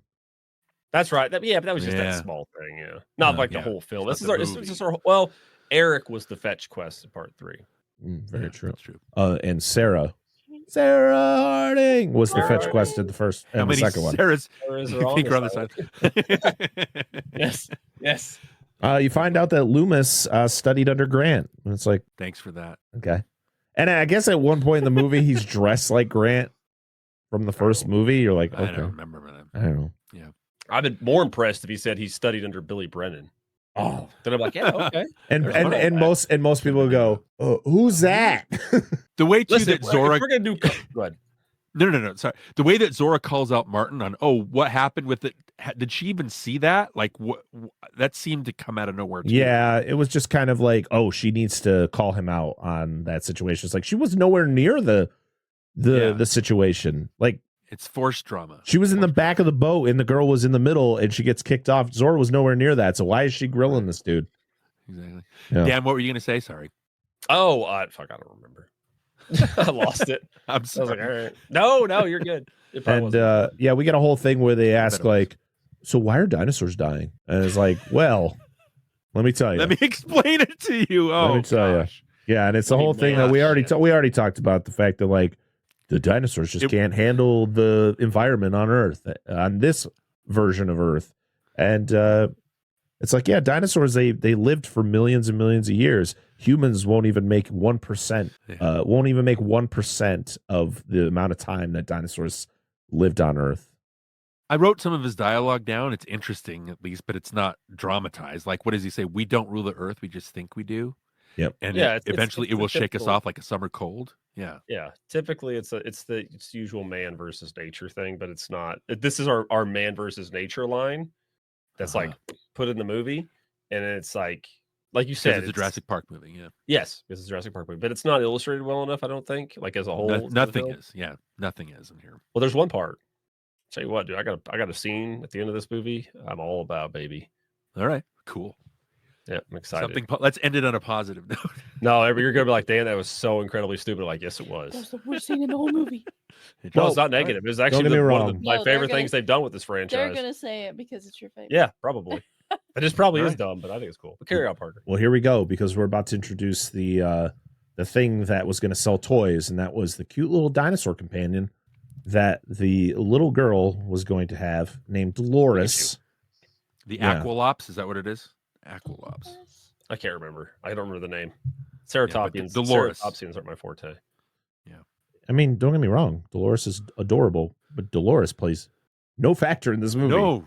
Other than, Yeah. it's just her little companion to get her Dude, you know to what'd be talk. Yeah. Would have been really cool. Really cool. All right, dude. End of this movie, right? Shit's hitting the fan, right?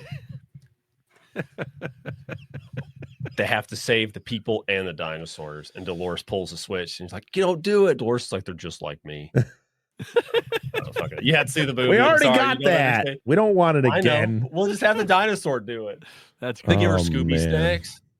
Did we skip the part where it's the family like sitting against the law? Have we gotten to that part yet, or do we care? It's- I where think it it's is? coming up It's because they the- learn No, it is this scene, I think, because this is when Dolores Okay. shows With up, I Hanako, yeah. think. Yeah. another scene that I actually. But this is when, because I think this is when the dad and the boyfriend like connect.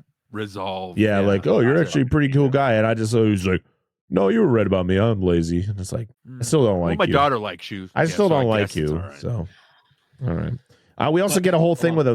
Angela's got something. Angela's got No, something. don't get No, it. Come on. it's the scene that's coming up. Okay. Also, Oh, there's a downed military chopper that he gets a gun from, but no one else That nobody this shit. sees. All right. oh, dude, there's issues with that scene too.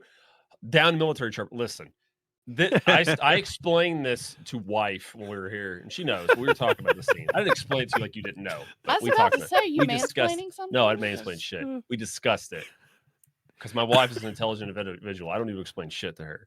So we discussed things. Let me just say here that you two are one of my favorite couples I've ever met. Just the way you sit next to each other and you interact with each other. When she moves, Dan, you notice what she's doing, and vice versa. I'm like, I love watching you guys. Sorry, I just had to get that. You're one of my That's okay. favorite couples. I pay attention to her, so I know she's going to take a swing. I know that. No, I'm just kidding. She does not. Good to do know. that. At least That's not anything. Just when the physical. cameras are off. not on camera. Fuck. The Glock that he gets off this guy. This bird's been down for a while, right? In this humid jungle environment, that thing probably would have been rusted.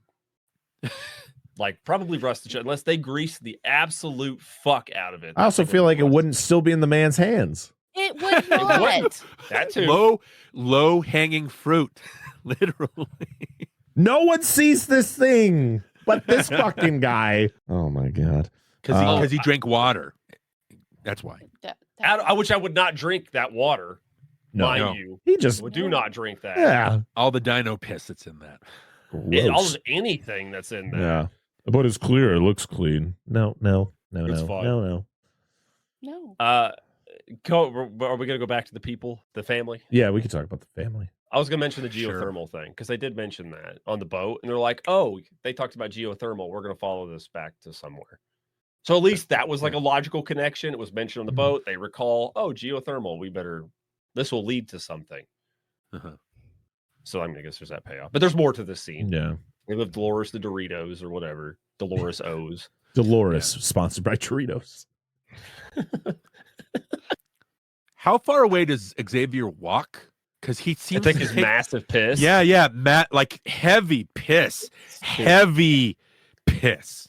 That dude's He's got to been be holding floating. it for a while. Oh my He god. probably was buoyant So- when he hit the water. And is that a repeat of the what's his name in, It's from in Jaws. Lost World? Wait, it's from Jaws. It's a Where Jaws. in it's a the Jaws Lost reference. World, who's I can't remember. I can't believe I forgot his name. He's in Fargo. He's in Constantine. He's one of my favorite character actors. Oh, are you talking about Dieter? Yeah, Dieter. Who plays Dieter? Oh, Peter I don't in remember the Stormare. his Lost World. Peter Stormare. Yes. Is this scene like a callback to that? Like, is everything's Maybe. a callback? Like I got to take a piss, and then as he's pissing, he almost gets attacked by a dinosaur.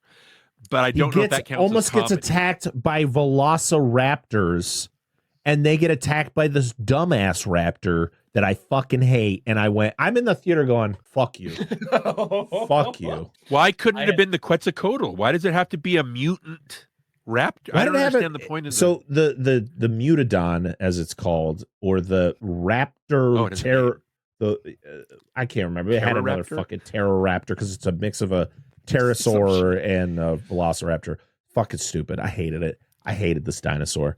But I hated the fact it was like, let's introduce you to this cool new one by killing the dinosaurs you know and love. Fuck you, you fuckers. I wanted velociraptors. They did that with the Spinosaurus. They did that with the Spinosaurus in Jurassic 3, right? But the Spinosaurus was cool. Spinosaurus was cool. Well, here's what I have a complete opposite take, and I have no love. I got thoughts on the Spinosaurus. Yes, no, not that. This scene, the Spinosaurus, I don't mind. I've always liked Spinosaurus. I liked the Spinosaurus when we thought it was much smaller and looked like just a small, like half-size T-Rex thing. As a dinosaur, it's great. As a character, not so much. Yeah. No, stop.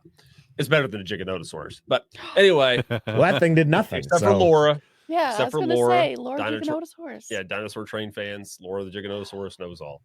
Anyway, I thought this scene was funny, and I have a really good friend. I don't know if he'll ever listen to this. I'll tell him that he lives in the UK. He's the guy that collects all the Jurassic Park stuff. Oh. And this is one of the scenes that stood out to me in this movie, not because of like the Mutodon dude, because like I said, it's whatever. It's just a monster for the movie.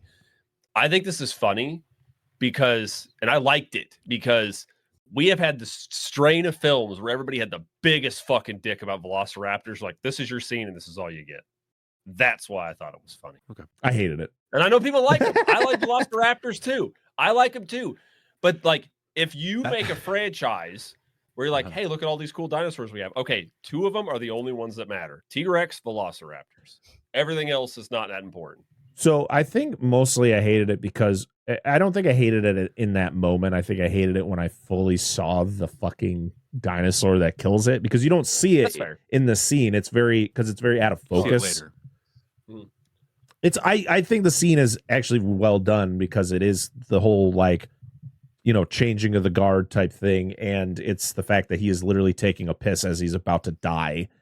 But it's when I see this dinosaur in full view and I go, that's fucking stupid looking. It's dumb.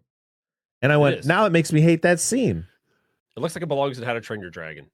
Well, it's Muto-like. Those dinosaurs, the Mutodon. It's like the Mutos from the first Godzilla. It sounds like it. Like it actually, you could actually hear the Mutos in its like roar, or it's like squawk, because it squawks like a bird. Yeah.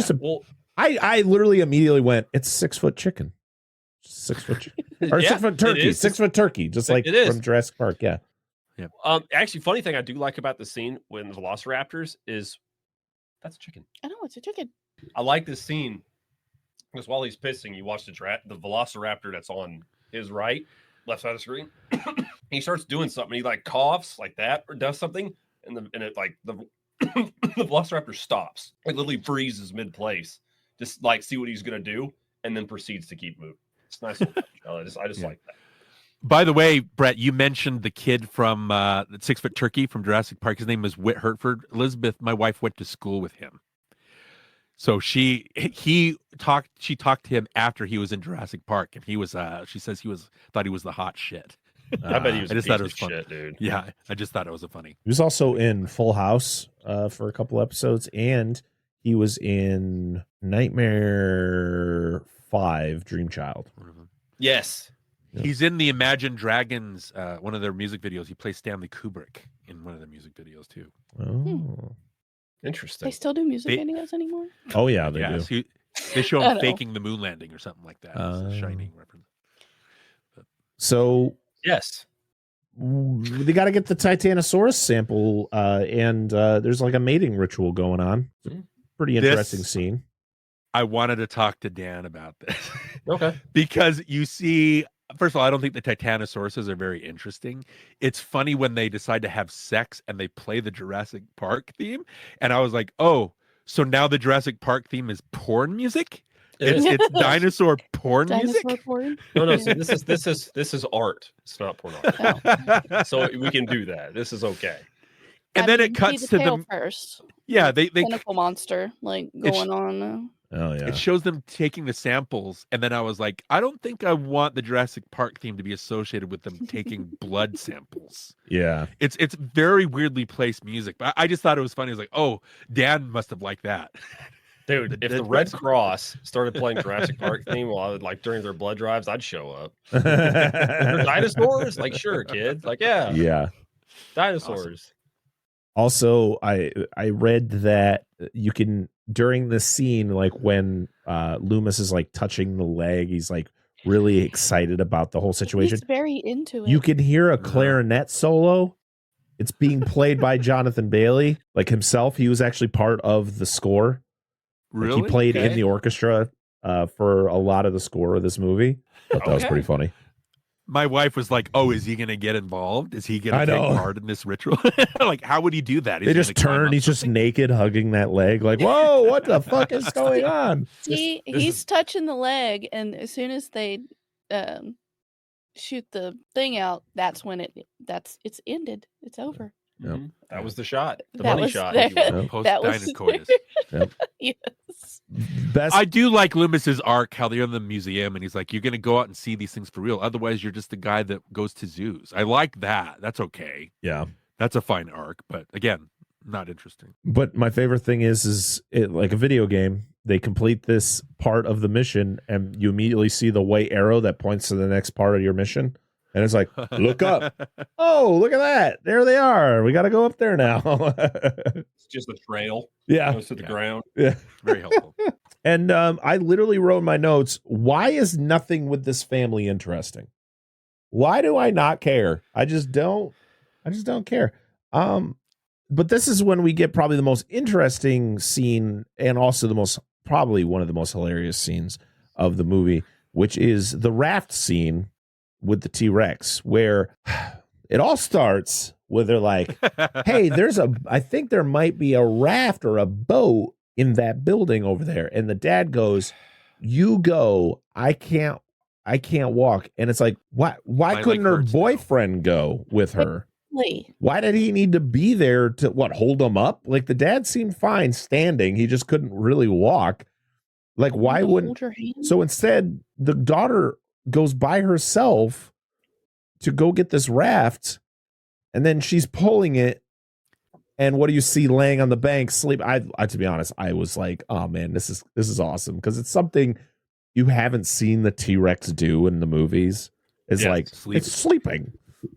It's hilarious. It's like rolling around like a dog on its back. Like the note that I wrote is, did the grass grow around the Tyrannosaurus while it was sleeping? Like, why is it? It's hidden so crazily in there. Oh, we also get a Dilophosaurus showing. Yes, we do. Yes. It just shows up and then runs away. I said, our buddies. Well, yeah, it runs away because it sees the T-Rex. Elizabeth said, "Is that the spinning one?" Yes. That's That's what I said. It was his dad or whatever. It was a relative. Yeah. Interesting note. Long lost cousin, former roommate. Yeah. Right. So we know there's Parasaurolophus on the island because there's a dead one there. Yep.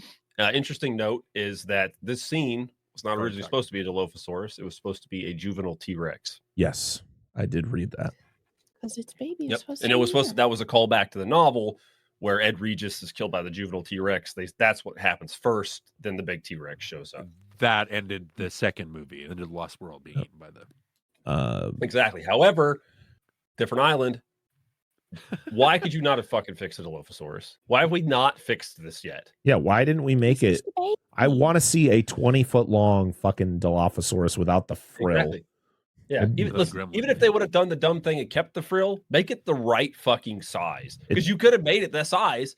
The T-Rex is still way larger than it, and be like, I'm just getting the fuck out of here. Well, that was the thing, is that when like after the original came out, paleontologists were like, Dilophosauruses were like 20 feet long. Like they didn't have the frills, and they're like, well, we added the frill to it in the spitting venom thing to just make it more interesting. And they're like, whatever. But it's like, but then people are like, oh yeah, so the reason it was so small is because it was actually a juvenile Dilophosaurus. But every time we see a Dilophosaurus going forward, they're all the same goddamn size. Yep, because it's something Nedry says, and everybody's latched onto it. And they even said the reason they made it smaller and different was because they didn't want people to be confused with the velociraptors, which its head is clearly different enough to not confuse you with it. But there's been how many different creatures have we had that's like a velociraptor, specifically in like the second trilogy? How is there a confusion at this point? Just fucking fix the dinosaur. Listen, it was the apex predator in North America at the time. It was the biggest fucking dinosaur we had. Well, it's a reference, right? The only reason it looks the same is so we can remember it. That whole thing, the raptors too, I guess they're supposed to have feathers or something like that, or the T-Rex was different. But I just thought that, because there's an actual line in Jurassic Park where they find the eggs, and Grant talks about, remember they spliced the amphibian DNA with the dinosaur. So I just always thought that the dinosaurs looked like that in Jurassic Park because they were altered genetically. They weren't the originals. So that but again, it's the reference. If the Dilophosaurus was 20 foot, a dumb audience member would go, "What is that?" And so it would confuse them. I know. I'm mad. I'm just fucking angry. Get you. See, y'all are worried about what the Dilophosaurus looked like, and I want to know how the T-Rex got up. Fucking vanishes. It's like pew. Magic also, T-Rex. why is she opening the raft right there? She sees the T-Rex, right? Why does she make noise? She's like, you know what I really should do? Open this loud ass raft right about 10 feet from a fucking T-Rex. And there's no way it's gonna be quiet. Yeah. Well, she needs to pull it to the other side. It says don't open. It says open on land. Yeah, it does. But she needs to get it further away. But also, the water in that river. Did she swim or did she just walk across the river? I thought there was a platform. Swam for a little bit. This is the tradition, though, in the Jurassic Park where there were people have to act like idiots, right? Sarah Harding, who's supposedly this professional paleontologist, she wears a jacket with the blood on it so the T-Rex is gonna, so it's dumb. Like, why would she do that? But it's so we can have an action sequence. You know what I mean? It's and that's what this is. Yeah, it's a horror movie. People have to be stupid for things. The shot of the raft inflating and then falling and the T-Rex disappears. I wish they didn't show that in the trailer. They showed it in the trailer and it just didn't hit when I saw it in the theater, because I thought it would have been a really cool, like, oh shit, that's actually a really cool, interesting shot, even though I was like, well, how the fuck did he just like fucking vanish like that? And then just casually walks out to the river and starts drinking. I thought that was pretty funny. Go ahead. No, when he disappears, you're like, oh no. And then he just matter-of-factly shows up behind. Yeah. Like, what was my So, I mean, they lived there. Now, when it went off, she was on the other side of the raft. So it wouldn't have seen her. It would have just seen the boat thing. But like, in theory, like what they should have done is they should have done that scene and have the boat, before it falls or moves, just hang just a little bit longer. The fact that kind of quickly then have the thing, how fast that thing moved. Like, it just looks so unrealistic. Like, I get it, it's a movie, but like, that does not make any sense. That dinosaur's teleporting. We'll come to what happens to Martin. They miss a really good gag, but we'll come back to that. It's the same thing with you're missing a lot of really cool stuff that they could do, and they miss the obvious, like, fun stuff, I think. I just want to know why she got in the raft to get it across the water instead of pushing it, because she goes super slow. She reminds me of my kids when I'm trying to get them to be quiet, and my oldest son does not know how to whisper. Like, his whisper is this. This is my whisper. It's like, Tanner. They don't have an inside voice. No. If A Quiet Place was real, my family would be dead. I'm just saying. Like, we'd all be dead. Yep. We'd be like hiding. Somebody would rip ass, and I would just laugh like, oh, yeah, fucked. But yeah, I mean, to be honest, I like this scene, and I also hate this scene at the same time. I do like the fact that this is a scene. It's happening to people that you don't care about. Yeah, but it's a scene from the book, which is cool. I do like seeing the T-Rex swim. Cool. My 4-year-old looks at me and goes, "T-Rexes know how to swim?" And I went, That's what my wife said. I was like, sure. Well, I mean, think doggy paddle. They doggy paddle. Yeah. Well, I mean, the large creatures. I mean, but you don't always need that. You know, the hippos can't swim. No, I'm saying nope, they sink. Yep, they sink. They walk across. They walk in the bottom. Yep. I'm saying, like, in theory, we have much larger organisms that do swim. Yeah, no. I thought it was cool. I really liked the imagery of the T-Rex swimming, and not for you guys, just in case like somebody says. No, Dan, I'm telling you, I fucking like the scene. Will you stop it? It's a good scene. I like it. I like that Edwards. his first movie was Monsters, and the way that he Yes. scaled the monsters, and then he did Godzilla, and the way that what I love about that first Godzilla, and I think you guys talked about it, is that you get the scale of these monsters, Yes. like compared to the humans, right? He does that same thing in Rogue One, where you get the scale of the ships and everything compared to the people, and he does some of that here, not as well, but I thought that. All cards on the table. I thought that when the shots of them underwater and you see the T-Rex's head dipped under, I thought that was pretty cool. I was like, Yeah. oh, that's terrifying. I like that this was scene. neat. It doesn't Yeah, get stupid until the raft is Pops like up. indestructible. Yes. This Yeah. We need to T-Rex is- invest in that raft company Wow. now. When they show the shot of the T-Rex biting into the raft, you see the teeth like coming through. Mhm. How is it not penetrating that raft? That's Or when it insane. picks it up, but it also when it picks it up, it's facing the wrong direction Mm. because it's still flipped over with the girl underneath it, and it picks it up. But when it picks it up, you It's see like flipped complete up. opposite. Yep. Ah. Did they do that that's a Spielberg thing. Did they do that just so you would think that the girl was still in it? Maybe. Maybe. Possibly. But I'm like, you Oh. shouldn't see the bottom of the Yeah, you shouldn't. boat if it was flipped up. I mean, it's a CG raft, right? You had to make the decision to show it that way. Yep. Yeah. Somebody's like, is this the right way? Fuck it. Nobody's going to notice. Who Do it. cares? Push it out. I'm It gonna was guess just- that none I- of this I- stuff I is- just- I just remember watching it for the first time, like, what the fuck is this raft made out of? Like, this is insane. Same.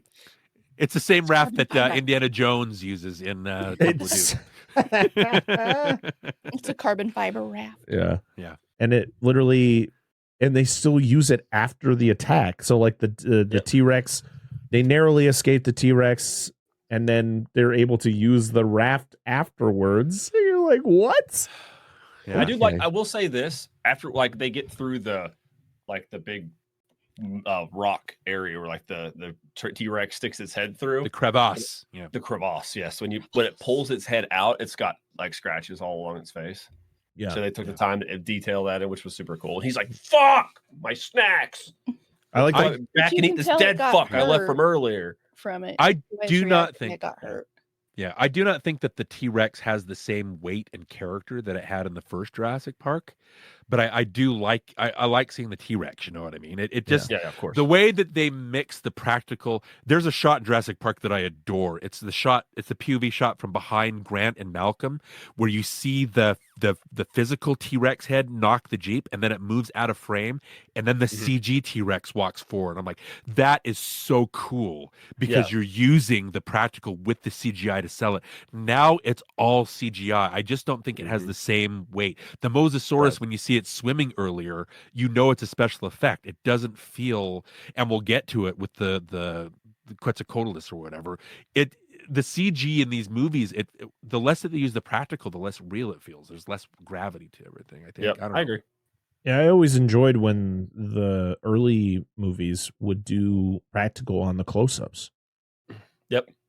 Like one of the few things that I praised about Fallen Kingdom is that they decided to go back to using a lot of practical effects, like on the close-ups. Like and they all looked fantastic. Like anytime somebody was working on a dinosaur or was making contact with a dinosaur, it wasn't CG. Yeah. Everything else is a mess in that movie, but like As I a just Star praise that. Wars reference, what I liked about Force Awakens after the prequels felt so sterile and fake, I liked how everything felt tactile again in where it feels like you could touch the ships and the X-Wings and them. It felt tangible. So that's my favorite thing about Force Awakens. But yeah, exactly what you're saying, Brett. So they got to go cliff diving for some big bird eggs. And we get hidden stairway, we get them falling, and we get the whole hijinks of the fact of like Loomis has never done anything like this. He's only done like the climbing wall at his gym. So he's like, but then like, oh no, the line slipped and he's falling down and all that. So I got to talk about this. And then I got a couple things too. Yeah. As somebody that's been rock climbing before. Did they not get the rock climbing right? No, I don't know about that part. I'm sure there's some technical aspect like, no, you dumb fuck, this isn't right. I bet. My experience of rock climbing is in rock climbing gyms, not like a rock climbing wall, but like a facility. You've been, right? You were there with us. You didn't go? Okay. No, not climbing, but you were there though, right? No. Oh, okay. So anyway, rock climbing gym. Y'all went while I had to work. Where she's like Scarlett Johansson's character. It's like, oh, don't worry, it's only like a 513, 514. Well, that's how climbs are rated. 513, 514 is like the hardest in the fucking world. Like you're like at like the top of the scale, right? And somebody prove me, like tell me if I'm wrong, because I'm not an expert. I've just been a handful of times. I can climb like a 5'8", 5'9". I've done a 5'10" before in a gym, but like this is obscenely difficult. So this is not easy remotely. So that's the joke. It's like an inside joke if like you know anything about rock climbing. So me and my friend are both big Jurassic Park fans that we both have rock climbed before. So just a little in joke that I really liked. So that's awesome. So my couple of things is, number one, they mention it. What is this? Is this a temple? But they don't talk about it. It's like, that's interesting. And then they leave it like alone. Like, why are there like, aren't there like hieroglyphs and stuff like that in this little, where they're getting the egg from? And then my other thing is, even though I get that they're rappelling down a cliff, is it weird that I don't feel it? I don't feel any vertiginous kind of, I don't feel that they're in any danger. It literally feels like these are actors on a safely controlled set. I don't buy that they're high up. I don't buy that. You know what I mean? It's very mechanical. It just felt fake to this whole sequence to me. I will agree with this, because I don't like heights. My wife doesn't like heights, and whenever heights get involved, I hate it too. Yeah, we often comment on it, but I don't think there's enough firm establishment about how high this really is. It made me dizzy looking now. There's movies we've watched, and when it gets to the scene, we're like, okay, here we go, but like it just didn't feel like I agree. Like it felt all felt very artificial in that sense. There wasn't enough like, hey, look how high up we are, guys. Wink, wink. We didn't get any of that. So I agree. Even in a movie that is artificial, like Up, the scene where they're on the dirigible or whatever at the end, I've literally gasped a number of times in a cartoon. It's just funny that I felt more scared in a cartoon than I do in a live action dinosaur movie. It just felt who's Leclerc? He dies. You're like, oh, this is the part where he dies. Like it's it's. I know what it is. I know what it is. I know one of the biggest factors they don't have. There's no wind. Interesting. There's no wind. Wow. Like there's no like. You're up on this cliff face. There's going to be air movement, how high up they are, but there's nothing. Their hair does not. Yeah, there's no. Yeah, it's hair just movement. up and down. Interesting. Yeah, very sterile. I don't know. Maybe that's it. Maybe it's like I was too unrealistic. That's brilliant. Like there's no. You need stuff like that to sell it. So yeah, I absolutely. You really do. Yeah. And then Big Bird shows up. We talked about off camera the Amazing Spider-Man 2. The only thing that I really like about that movie is the first shot of Spider-Man when he's falling, and you get the wind, the rush of wind on his his suit and everything. Yeah. Well, number one is like, where is he jumping from? Did he skydive from space? Like, how did he get that high? But still, the wind is like, oh, that's something we haven't seen in a Spider-Man movie before. Like, there's actual like rustling and like there's a force that's pushing against him. I think you're absolutely right. There's none of that. There's no wind. I don't get their sense that they're actually on a cliff during this part. Yeah, especially when you get the shot of him putting the anchors in the wall for the rope, which technically he would. Anyway, technically, I'm not much of a free climber. I don't do this, but normally somebody goes ahead and you anchor. Yeah. You don't just send everybody off and then post anchor, which was weird. But anyway, again, some actual rock climbers could be like, hey, no, this is how it goes. Please correct me.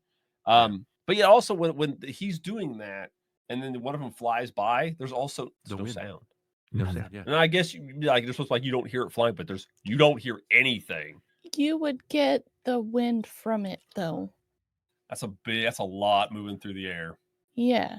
Also, Zora's reaction to Loomis falling twice is nothing. Like she's like, "Oh yeah, that's not bad, right? Like I could have died."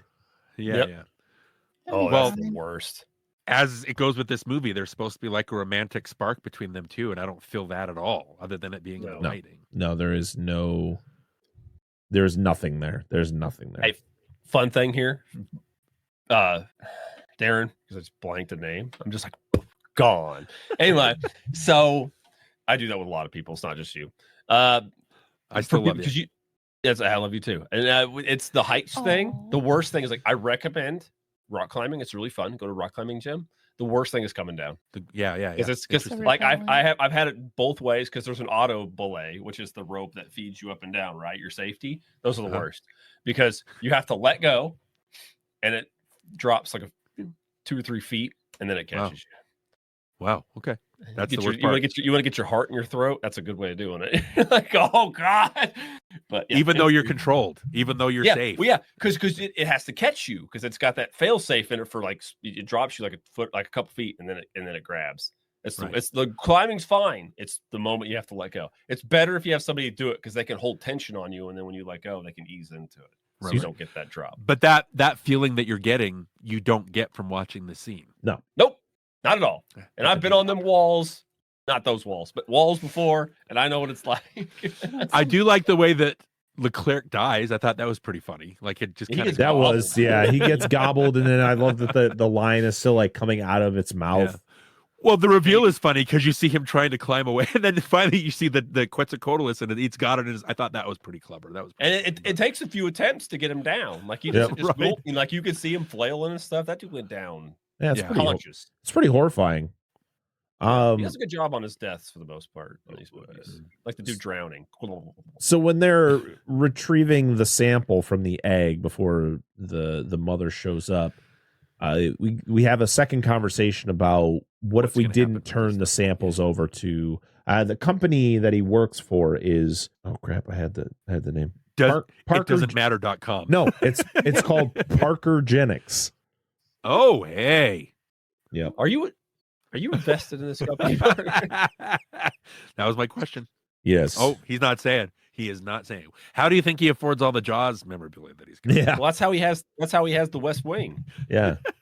Probably have the mansion. Yeah, this part is the wing of the mansion. He's all the way off the side. Yeah. Now we're getting it. The Quetzal, I'm just gonna call it a Quetzal. It has the same like hair that the Jurassic Park 3 raptors had, like coming off its head. I wonder if that was a little JP3 callback there. But it's not a dinosaur, so why would it have the same? Yeah. Have quills. But we get the whole thing where Loomis has got to save the sample, and the line gets severed, and he falls a very far distance. Like Jack Sparrow falls in Dead Man's Chest, right? You remember that? Thank God for that small body of water. That he would have. He's not good. We talked about it. I was like, depending on the size of the leaves and what he leaves, because there's big trees, it could just break his descent dramatically, but he would be so fucking hurt after. That last leaf to the water. Yeah, that was a big distance. But we need to talk about the animals that are on the shore because we talked about this. Yes. Are these just compies? Technically, yes, but they're red. They're red and blue. Yeah, which they're not normally red and blue. So what I was trying to determine this, we were talking about this. Blue. Yes, they are. So the compies in the Jurassic Park universe are a melding of 2 species. It's Compsognathus, whatever, I can't remember the last name. And the other one is Coelophysis triassicus, because in Lost World, they call it Compsognathus triassicus to blend those 2 animals. So this is either an actual compy, not the Jurassic Park variants, or it's an actual Coelophysis. Interesting. Or it's just a compy, engine compy that's red. Yeah, I was seeing it as just a different colored compy because the T-Rex is different color in this than it is in the rest of the movies. Again, Dan, what you just said is more interesting than anything. Well, I will say this though, but in nature, there's probably some dimorphic reasons. Not just pattern, but in theory, with that big of a color shift, it's probably a different species or a species that's engineered slightly differently. I don't think it would be just color, but I could be wrong. I'm gonna look up the name, by the way. But this is, you talked about being an average film watcher, Dan. Like that's not something that an average film watcher would think about. So that's cool. I appreciate that. I try. I just said it looked like what did I say? Oh, poison dart frog. It did, yeah. It did, yeah. They mixed it with poison dart frogs. Yeah. Frog DNA. Hey, boom. Dino DNA. Boom. Dino DNA. Life finds a way. Yep. You accidentally bump And this into one it, you get a dead. dinosaur. Dinosaur. But yeah, I love that Duncan is the only one who reacts to the fact that both of his friends are dead. No one talks about it. It's like, well, they're dead. Well, Zora Move says, on. well, they're dead, but it doesn't change the situation. So we got to get over it. Like, well, that's nice. That's kind of fucked up. Sorry, not sorry. Your friends died. Oh, You're guys, still guess alive. what? Guess what? Evil Suit Man. He's evil. Oh, He's yeah. the bad guy. He comes out with He the is the- gun as the girl, as they meet up back But up with the family, and she's like, he pushed me off the boat. And he's like, I don't know what she's talking about. She's a liar. But I got a gun. Yeah. There's nothing about, I don't know. Like, there wasn't anything about him that I hated. I get why he doesn't try to save the girl or whatever, but like again, it's all manufactured. Like this confrontation that they have, I don't care. I don't even feel that the actress playing Teresa like cares. Because It's just because in the he's in the dialogue. background for most of the movie, where he doesn't really do anything until it's just we have this interaction at the end, and then he's like, well, I'm gonna handcuff this suitcase to my arm, and then I'm gonna go steal a car, and then I'm gonna drive away, and it's like, oh, all right, sure. Well, he needed like a few more small dinosaurs like Dolores. He could have like kicked 2 or 3 throughout the movie. Then we'd be like, God, that dude's an asshole. Hope he gets What a his. dick. Yeah. But yeah, we get a scene that mirrors the kitchen scene from the original Jurassic Park in the convenience store with With the ugly, much more product placement. Yeah. Before that, I want to talk about a scene before that. People, this is probably dumb. I don't know. Is this what you were hinting before? No, but this is another song that I okay. really liked in this movie, where Wow, the power multiple. kicks on and it plays Stand By Me.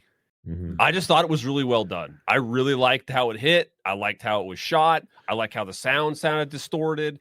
It didn't really impact anything in the movie, but as like a shot in the film, I just really enjoyed it. Wouldn't it have been cooler if at the beginning scene where it says 17 years early, if the people were maybe listening to Stand By Me, or they integrated that earlier? Yeah, it would have. Like when you're going into the lab and you see the stuff outside, maybe they were playing it going Right. in.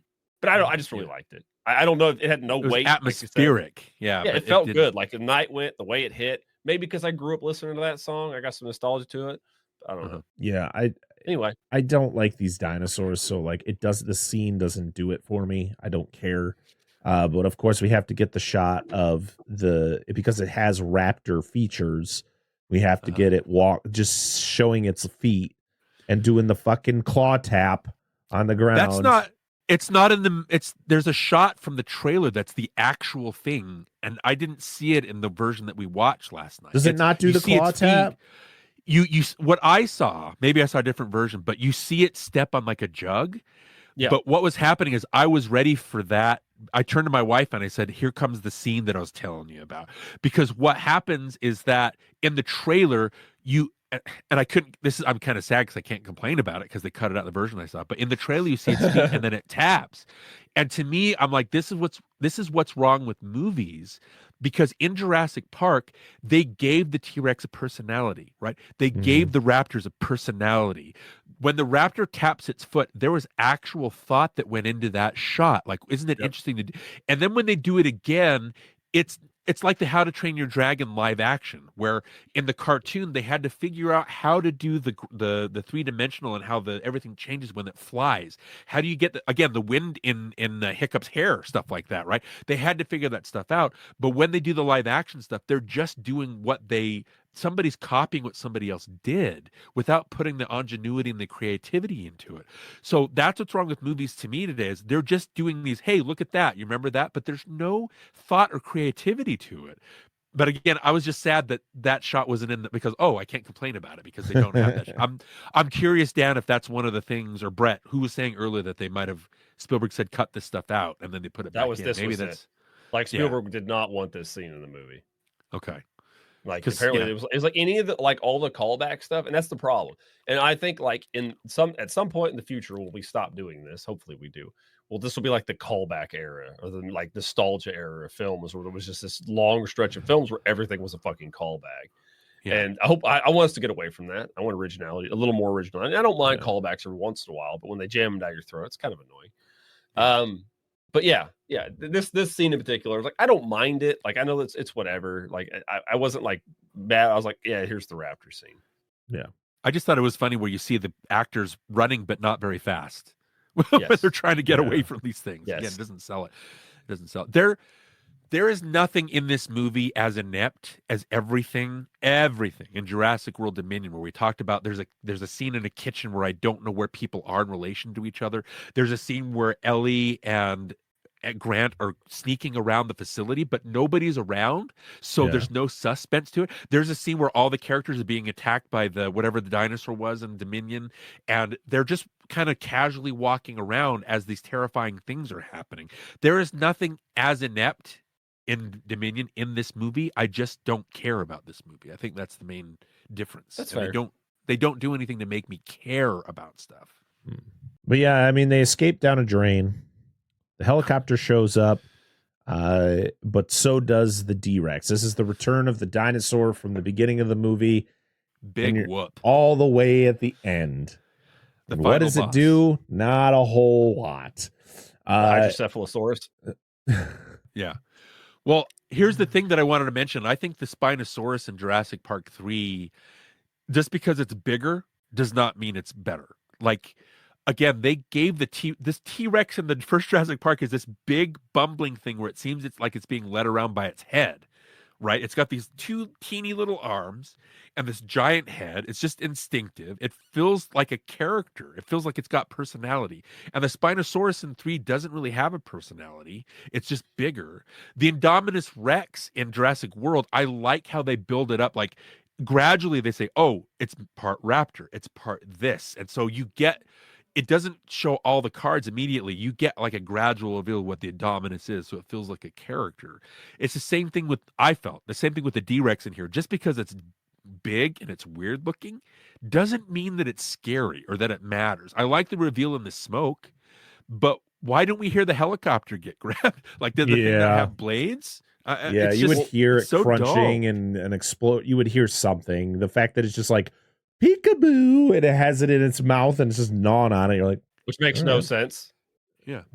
Because like the size of this creature just randomly changes. The Mosasaurus is the same way.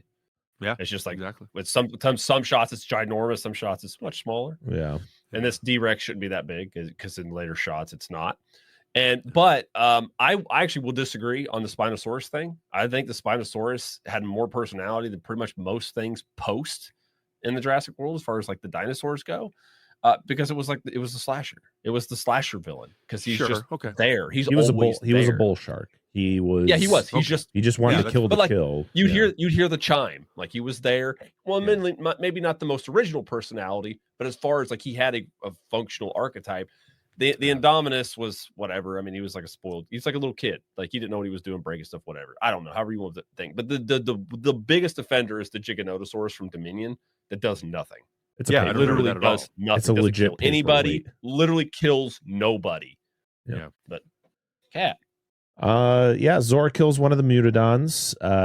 Best scene of the movie for me. All right, this is the scene I'm talking about. Listen. This is important to me. I've been after this for where he says 10 damn years, Miguel. And I've been saying it. Anyway, it's not been that long. It's been longer than that. Somebody properly guns one of these motherfuckers down. Fucking puts its ass in the dirt. Should have been doing this shit since the fucking beginning of this show. Listen, I know what this show's about. It's a humans versus nature thing. I get it. And there's some situations they ain't gonna have guns. Totally get that. Makes perfect sense. But you're not gonna fucking tell me in this entire stretch of shows we have watched, we are never, with military personnel included, nobody's ever going to gun down a motherfucking dinosaur. Or they're magically bulletproof. Or they magically can get hit by a car and they're just perfectly fine. I'm not believing that. This is one of the best things they've done for this franchise, in my opinion, because it makes fucking logical sense. Sorry. It just does. I'm sorry. We shot Jaws. We shot the fucking shark multiple times in a movie that we shouldn't have to worry about shooting a fucking shark in. Why can't we shoot the damn dinosaurs?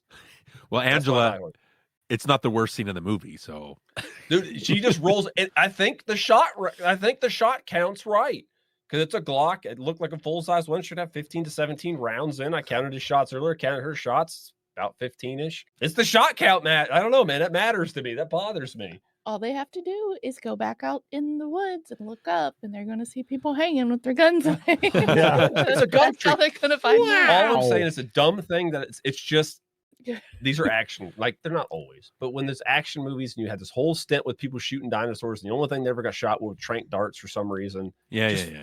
Why would you be on this island and not be prepared? I understand the one guy had some fucking whatever, the trank darts, whatever. Why you're dumb for not being strapped? That's like, are you going to tell a dude that's out camping in the fucking Alaskan wilderness, hey, don't bring a gun with you because there could be bears?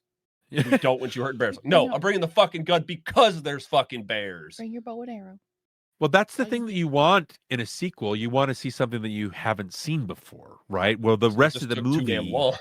yeah. Well, the rest of the movie is everything you've seen before. The only thing I like that, and it's cool. The only thing I either side of it, I just think that it's funny how they build it up that this thing is climbing after them, but there's no suspense for it. Like you don't get any threat. And then as soon as she kills it, she gets a shot, and then she's climbing out, and nobody talks about it. Like it. So I get that, and it's great. But on either side of it, it doesn't matter. There's no build up to it. Literally means nothing. Oh man, still cool.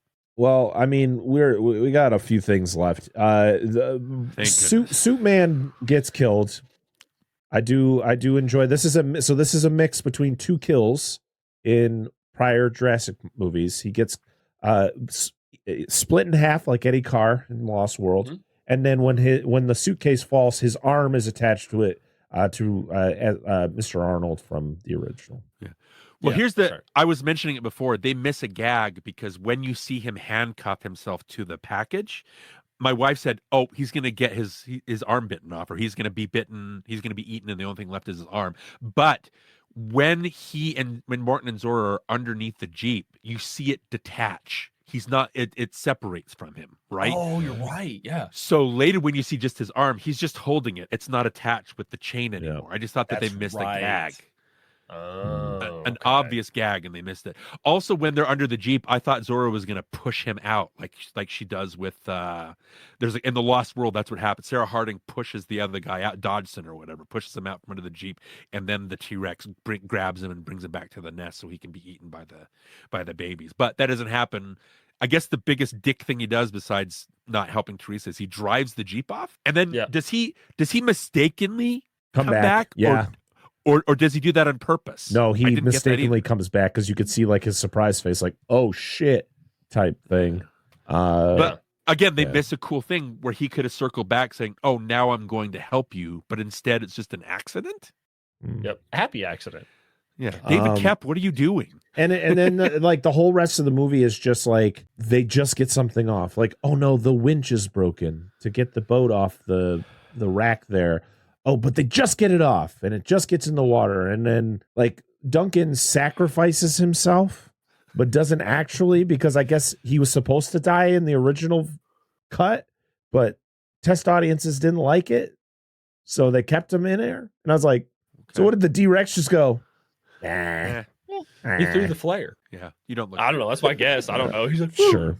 Well, I guess we'll go with that, I guess. Is that supposed to be the climax to Zora's? Like, you mentioned that her partner dies in the car bomb, right? And she feels bad about it. Does him living, is that the resolution to that plot? Oh, maybe she saves her friend. Like, again, everything in this movie, it doesn't connect in any dramatic thing. It's literally shit happens just because. I mean, there's not as much payoff, but there kind of is, because at the end, before he gets the flare out and he's like, Zora, save the kids. Yeah, because he lost his kid. He's like, I don't want anybody else having this. Like, do this for me. Save the kids. That's all. Like, it's like fulfilling his last wish. I guess. But before that, though, nothing is set up to make that dramatically pay. I don't ever feel it. Again, it just feels like this is the guy who lost a kid, and this is what I don't. Again, you go back to the original Jurassic Park. The whole thing. It's not in the original book, but Grant not liking kids, and by the end, he likes kids. I feel that. Again, it's 2-dimensional. But I feel that more than this. Yeah. When Duncan, I was like, who is that? Like, I forgot who he was. Oh, yeah, his kid. Like, I get that. Again, it's there, but the payoffs are not satisfying. I guess that's the difference.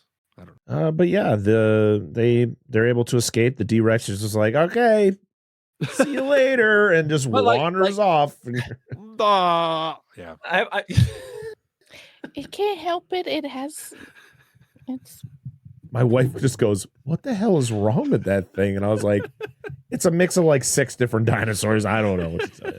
It has all kinds of problems. It was the way Darin said that. I was like, syndrome Rex. I'm like, fuck. Seriously. Exactly. I was like, listen, I'm not making fun of people like that. It's just how it hit. All right. Yeah. So anyway, I kind of I see where, like, from an action standpoint, you have this like final boss kind of thing that doesn't really pay off. But he's like, the dude's like, this is just where I live. Yeah. Why am I going to follow those people? It's just right. Like, he didn't. It wasn't like the Spinosaurus or Giganotosaurus. He wasn't built up that way, which is why I don't really like that they showed him at the beginning, because you get that build up, and then you're like, he just lives here. He's not going to follow you. No, like, he's like, this is his territory. I was going to say they went there.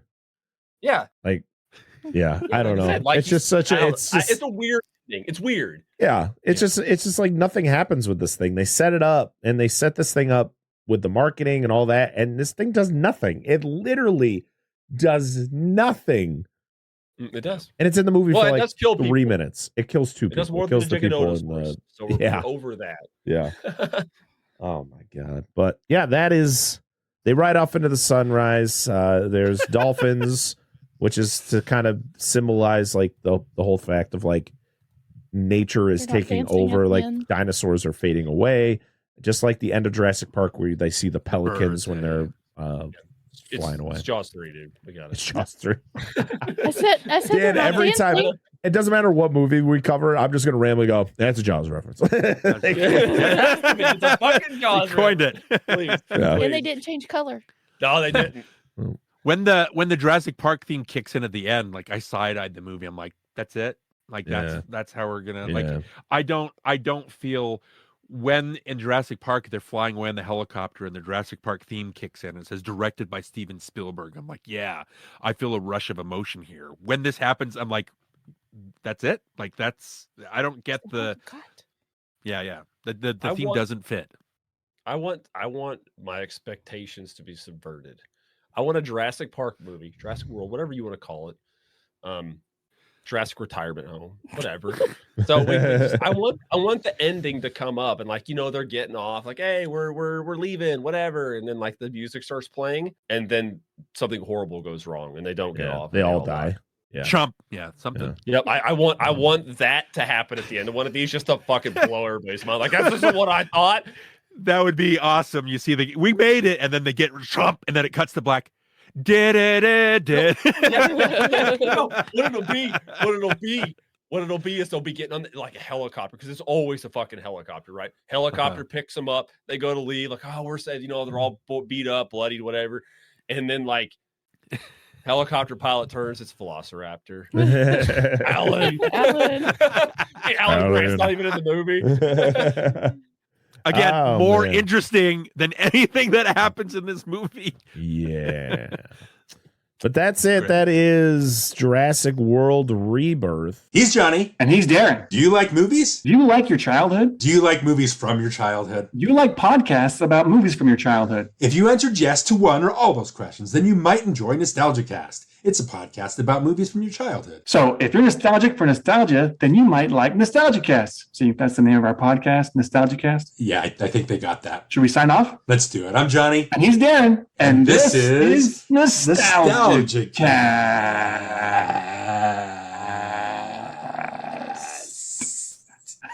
I win. Now it's time to go around the room and share our final thoughts on this movie. We're going to start with our guest, Darin. I think we know his feelings. I know he's sharing. Right, you can see his face before he started laughing. That's the whole fucking Well, I'm not going to go full on like in depth.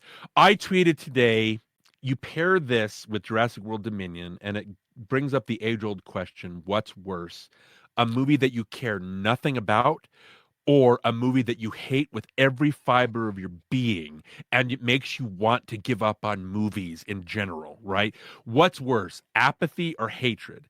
And like I've said, I don't think there's anything There's nothing. I can't think of a single moment in this movie that's as inept as any moment in Jurassic World Dominion. We talked about it for 3 to 4 hours. I'm sure you guys edited that episode down, but I hated that movie. I just thought that it was like, this is the nadir of movies. This is what it's come down to. It's all references. It's all, nobody can capture the spirit or the magic of the original. I hate everything I hate the plot points. I hate the characters. I hate that it's all about, oh, we didn't get to see Grant and Ellie end up together, so this is the movie that corrects that. Every single stupid, insipid, inept moment of Jurassic World Dominion. It's funny that I hate that movie so much, but this movie, I'm apathetic towards. I don't care. There's nothing that sticks about this movie. There's nothing that makes me want to see another one. I'm just watching this movie going, why are we still making these? This is so dull. So I guess that's what it comes down to for me. It's like, what's worse, a movie that you feel nothing for, or a movie that you hate with every, because at least I'm feeling something when I'm watching Dominion. You know what I mean? But this one, I don't care. Nothing sticks. Everything is obvious. It's plastic.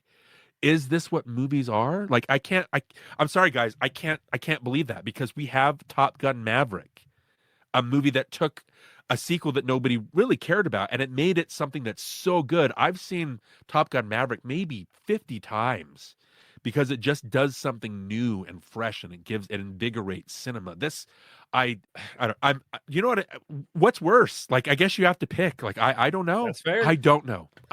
That's all I have to say about it. It doesn't offend me, but it offends me that it doesn't offend me. So I don't know. Angela. I don't know how to just say your opinion. Don't how worry to about what he respond said. after that. Do you remember in our Mummy episode, Angela, where I went off on Jet Li and Michelle Yeoh fight, and I don't think I've used the F word that much, and then you were like, I actually liked it, and I was like, fuck. I just went off for half an hour, and Angela says I feel like shit now. You know what I mean? So No. yeah, it's We're all entitled to our opinions, even if they're wrong. I'm just kidding. Just kidding. I love Yes, you too. Don't feel bad if you say something bad about a movie I like. I don't like Chicago. Okay. It's just carry on. Oh, That's an inside joke. Her face just fell.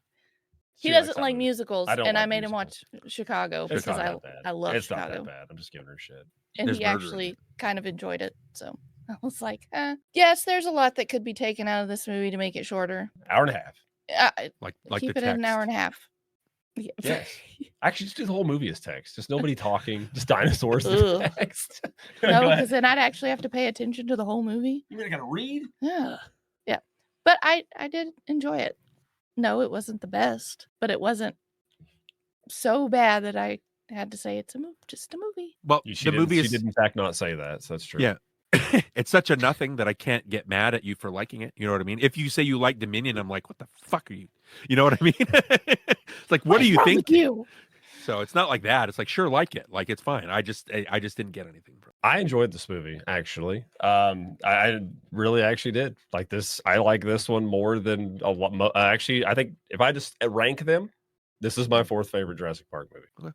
Because it actually kind of feels like a Jurassic Park movie. In the Jurassic World, like I like the original Jurassic World, and I don't mind most of the other ones except for Dominion, and which I've vowed just never to watch again.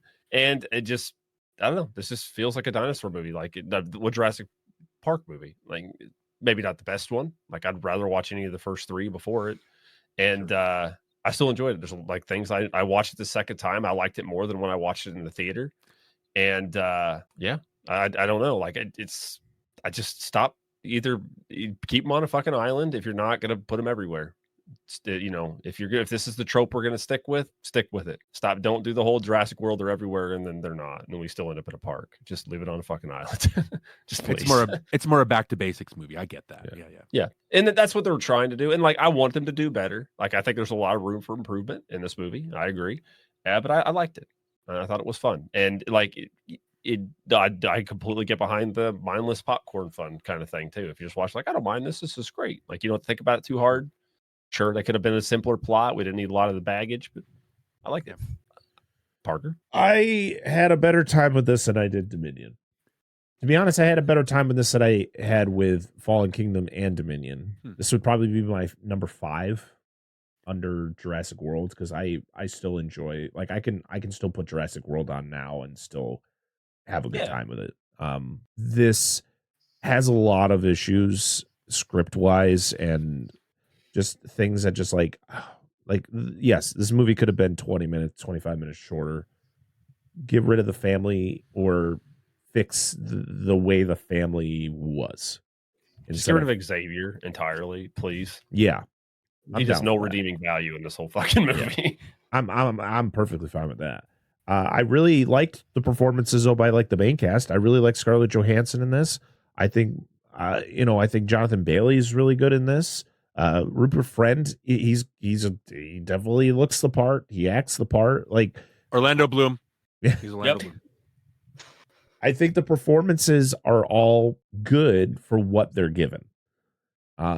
I just didn't like the setups. Like they set too much up and they never paid off. Like you're going to set up this big old dinosaur to do literally nothing. And it's so disappointing that we keep doing that, because we talked about the Giganotosaurus. The Giganotosaurus, they set that thing up to be so cool and it does nothing. The coolest part of the Giganotosaurus was the fact that it was a practical effect for part of that final showdown at the end of Dominion, but it still was stupid. Do you know in that final showdown it was supposed to be the Spinosaur instead of the Therizinosaurus? Oh my god, why did they not do that? Apparently Trevorrow wanted to do it, and then like other people like that's too much. Like, how is it too much? Just take the Therizinosaurus out and just fucking put the Spinosaurus in. It's that simple. Oh. Even though I did like the Therizinosaurus, it was really cool. Obscure, it was really cool. Different dinosaur. Yeah. So but overall, yeah, it's a dumb popcorn movie. It's nothing like to overthink or it's one of those things where it's like I think it's a halfway decent action movie. Like if you just ignore the fact it's a Jurassic movie, like because there's times where it doesn't even feel like it's part of the same franchise. Like it just feels like, oh, it's a dinosaur movie. Okay, cool. For the future, though, can we just stop with the hybrid dinosaurs? Can we just stop with it? Please. I'm done. I'm so fucking hybrid dinosaured out. I'm just give us our normal ass dinosaurs now, or go scientific. Different dinosaurs, or use scientifically accurate ones. Sure.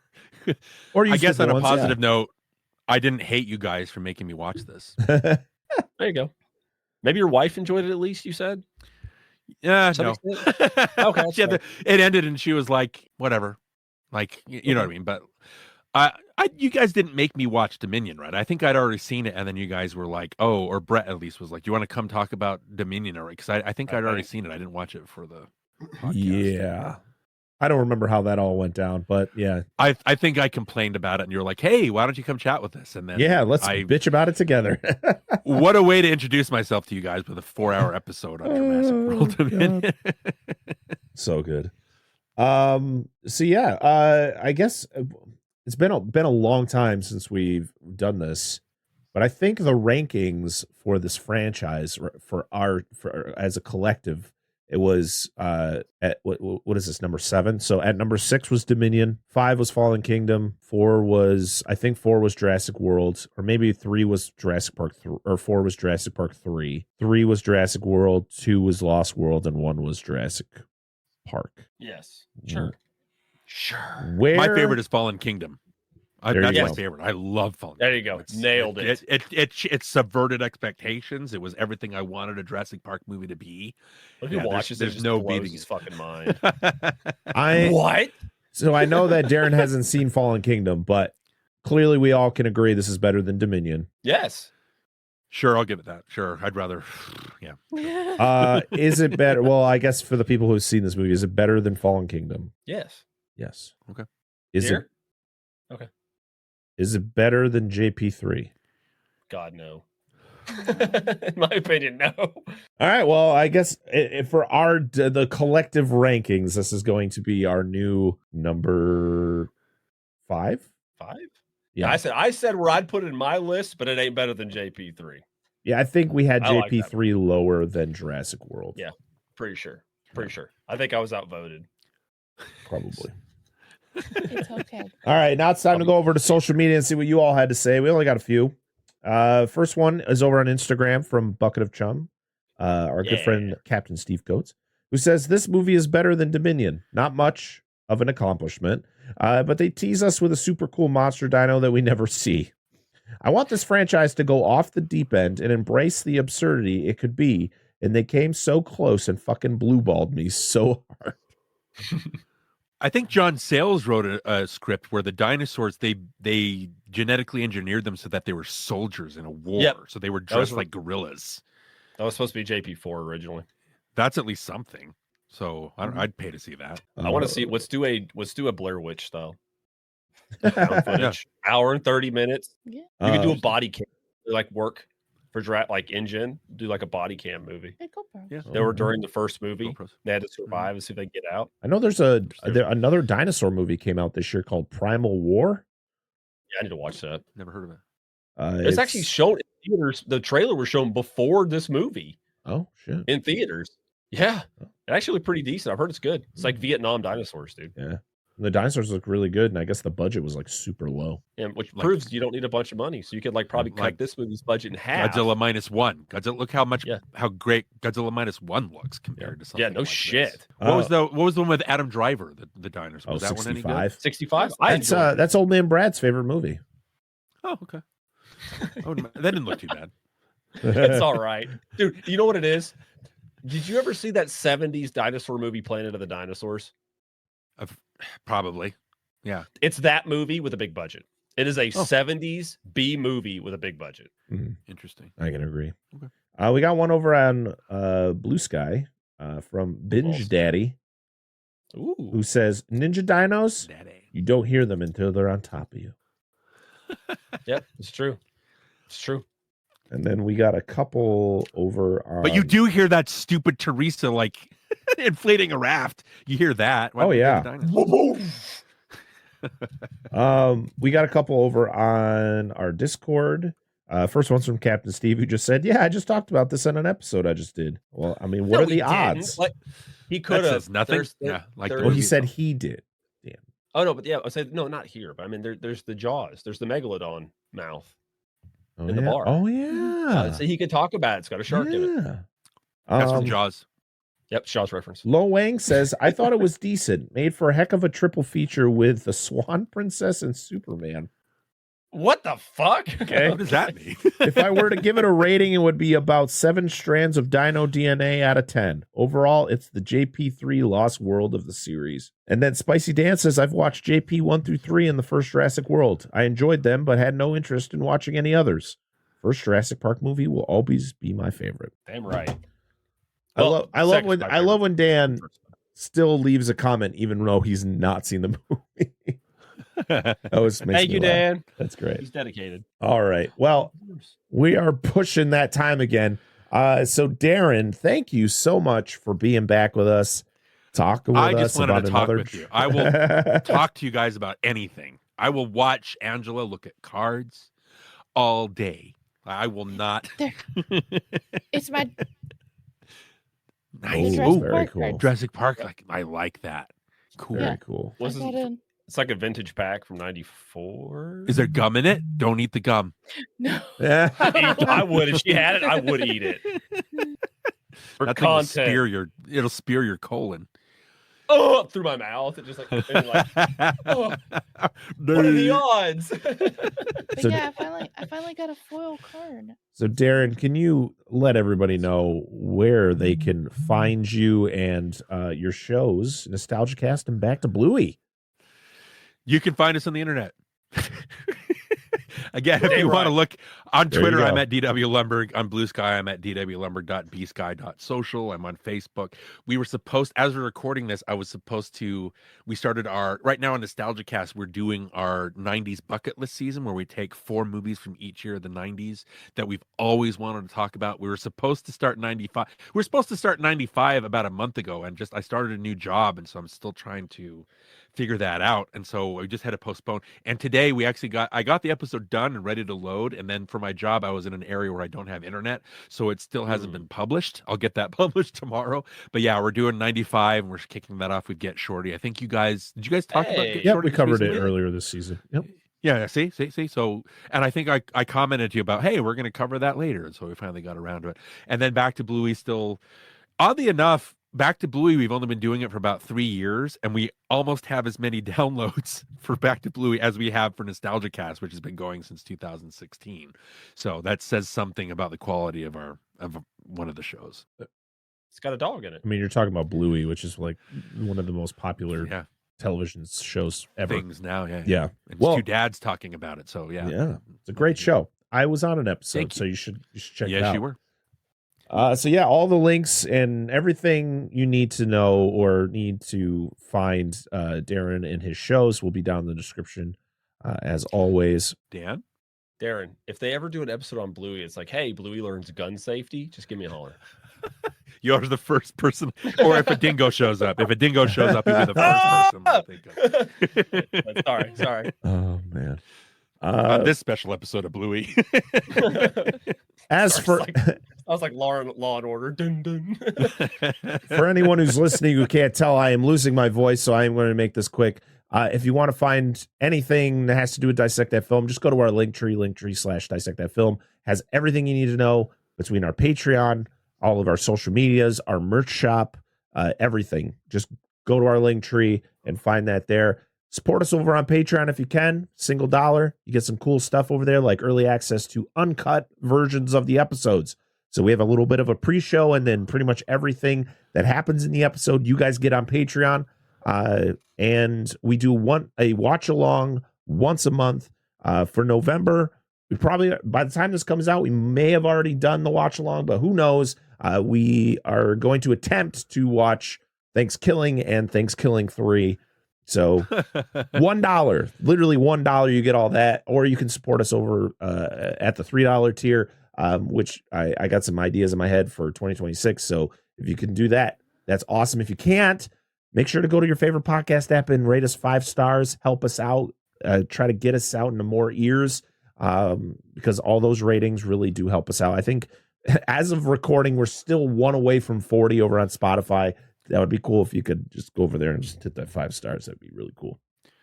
I cannot let this go without saying I love you guys. I have to say this in every episode. It's just a conversation with friends, and there's just something so special about that. Like all 3 of you, when it's just you. It's great. You can tell you've been friends forever, it seems like, and you're just. Dan, you say you're a horrible film reviewer. I don't think so. I think there's something from the heart and you all have that. Like it's Parker, you said that you can't keep up with Jason and binge movies, but you don't have to. You've got your own personality. So everything that you guys do is just wonderful. I love you guys. And get me on for any movie. I will chat with you about it, whether or not it's a Jurassic Park movie or not. I'll have a great time chat. I've had a blast again, as always, with you guys. We greatly appreciate all the kind words that you've showed us over the years. I mean, everyone. Just awesome. Being on the show and just the friendship that we've been able to form over the last freaking over 3 years now, which is pretty wild to think about. But yeah, as long as the Minion's been around. Yeah, you are a massive supporter of ours, and we greatly appreciate you and love you. So thank you again for being here. Thank you. I don't even know where I was at. Where was I at? I don't care. We have another show because we are a bi-weekly show now.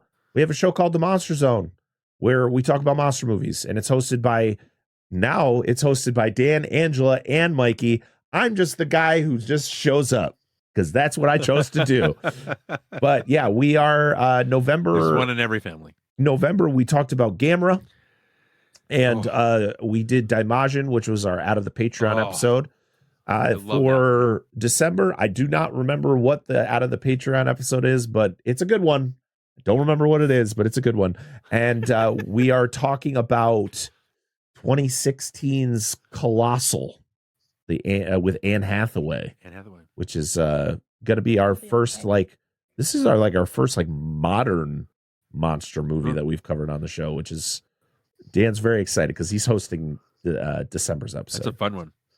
Oh, you know it. Yeah. So yeah, we got a couple more episodes left of the year. Where December is going to be a little light because December usually this is when we take our holiday break. So we're gonna probably not have as much stuff coming out. But You guys are still going to get snow's heavy, show is light. Yeah, we're going to get a couple. We're going to have a few episodes for you guys. So don't worry.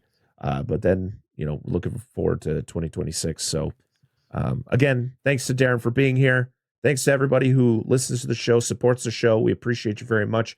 And lastly, I got to thank all the wonderful patrons over at patreon.com/dissect that film. We have Dustin Elkins, Billy Joseph Jr., Rudy5453, Bucket of Chum, the Shark Movie Podcast, Corey Morissette, Daniel Collins, Jordan Champion, Lo Wang, Doom Generation, Angela, Dissect That Dan, the Barron's Hideout Podcast, Eric Stein, Robert Stewart, Jason, Anna Presley, Lone Wolf, and our brand new patron, Derek Offolder. Thank you so much for supporting us over on Patreon, and thank you to everybody else for supporting us, period, because without you, the show is nothing. But until next time, I am Brett Parker. That is Dan Angel of DNA Gaming, and that is Darin Lundberg of Nostalgia Cast and Back to Bluey. And this has been the Dissect That Film Podcast, episode 223. We'll see you all again on the next one. Bye. Have a wonderful time.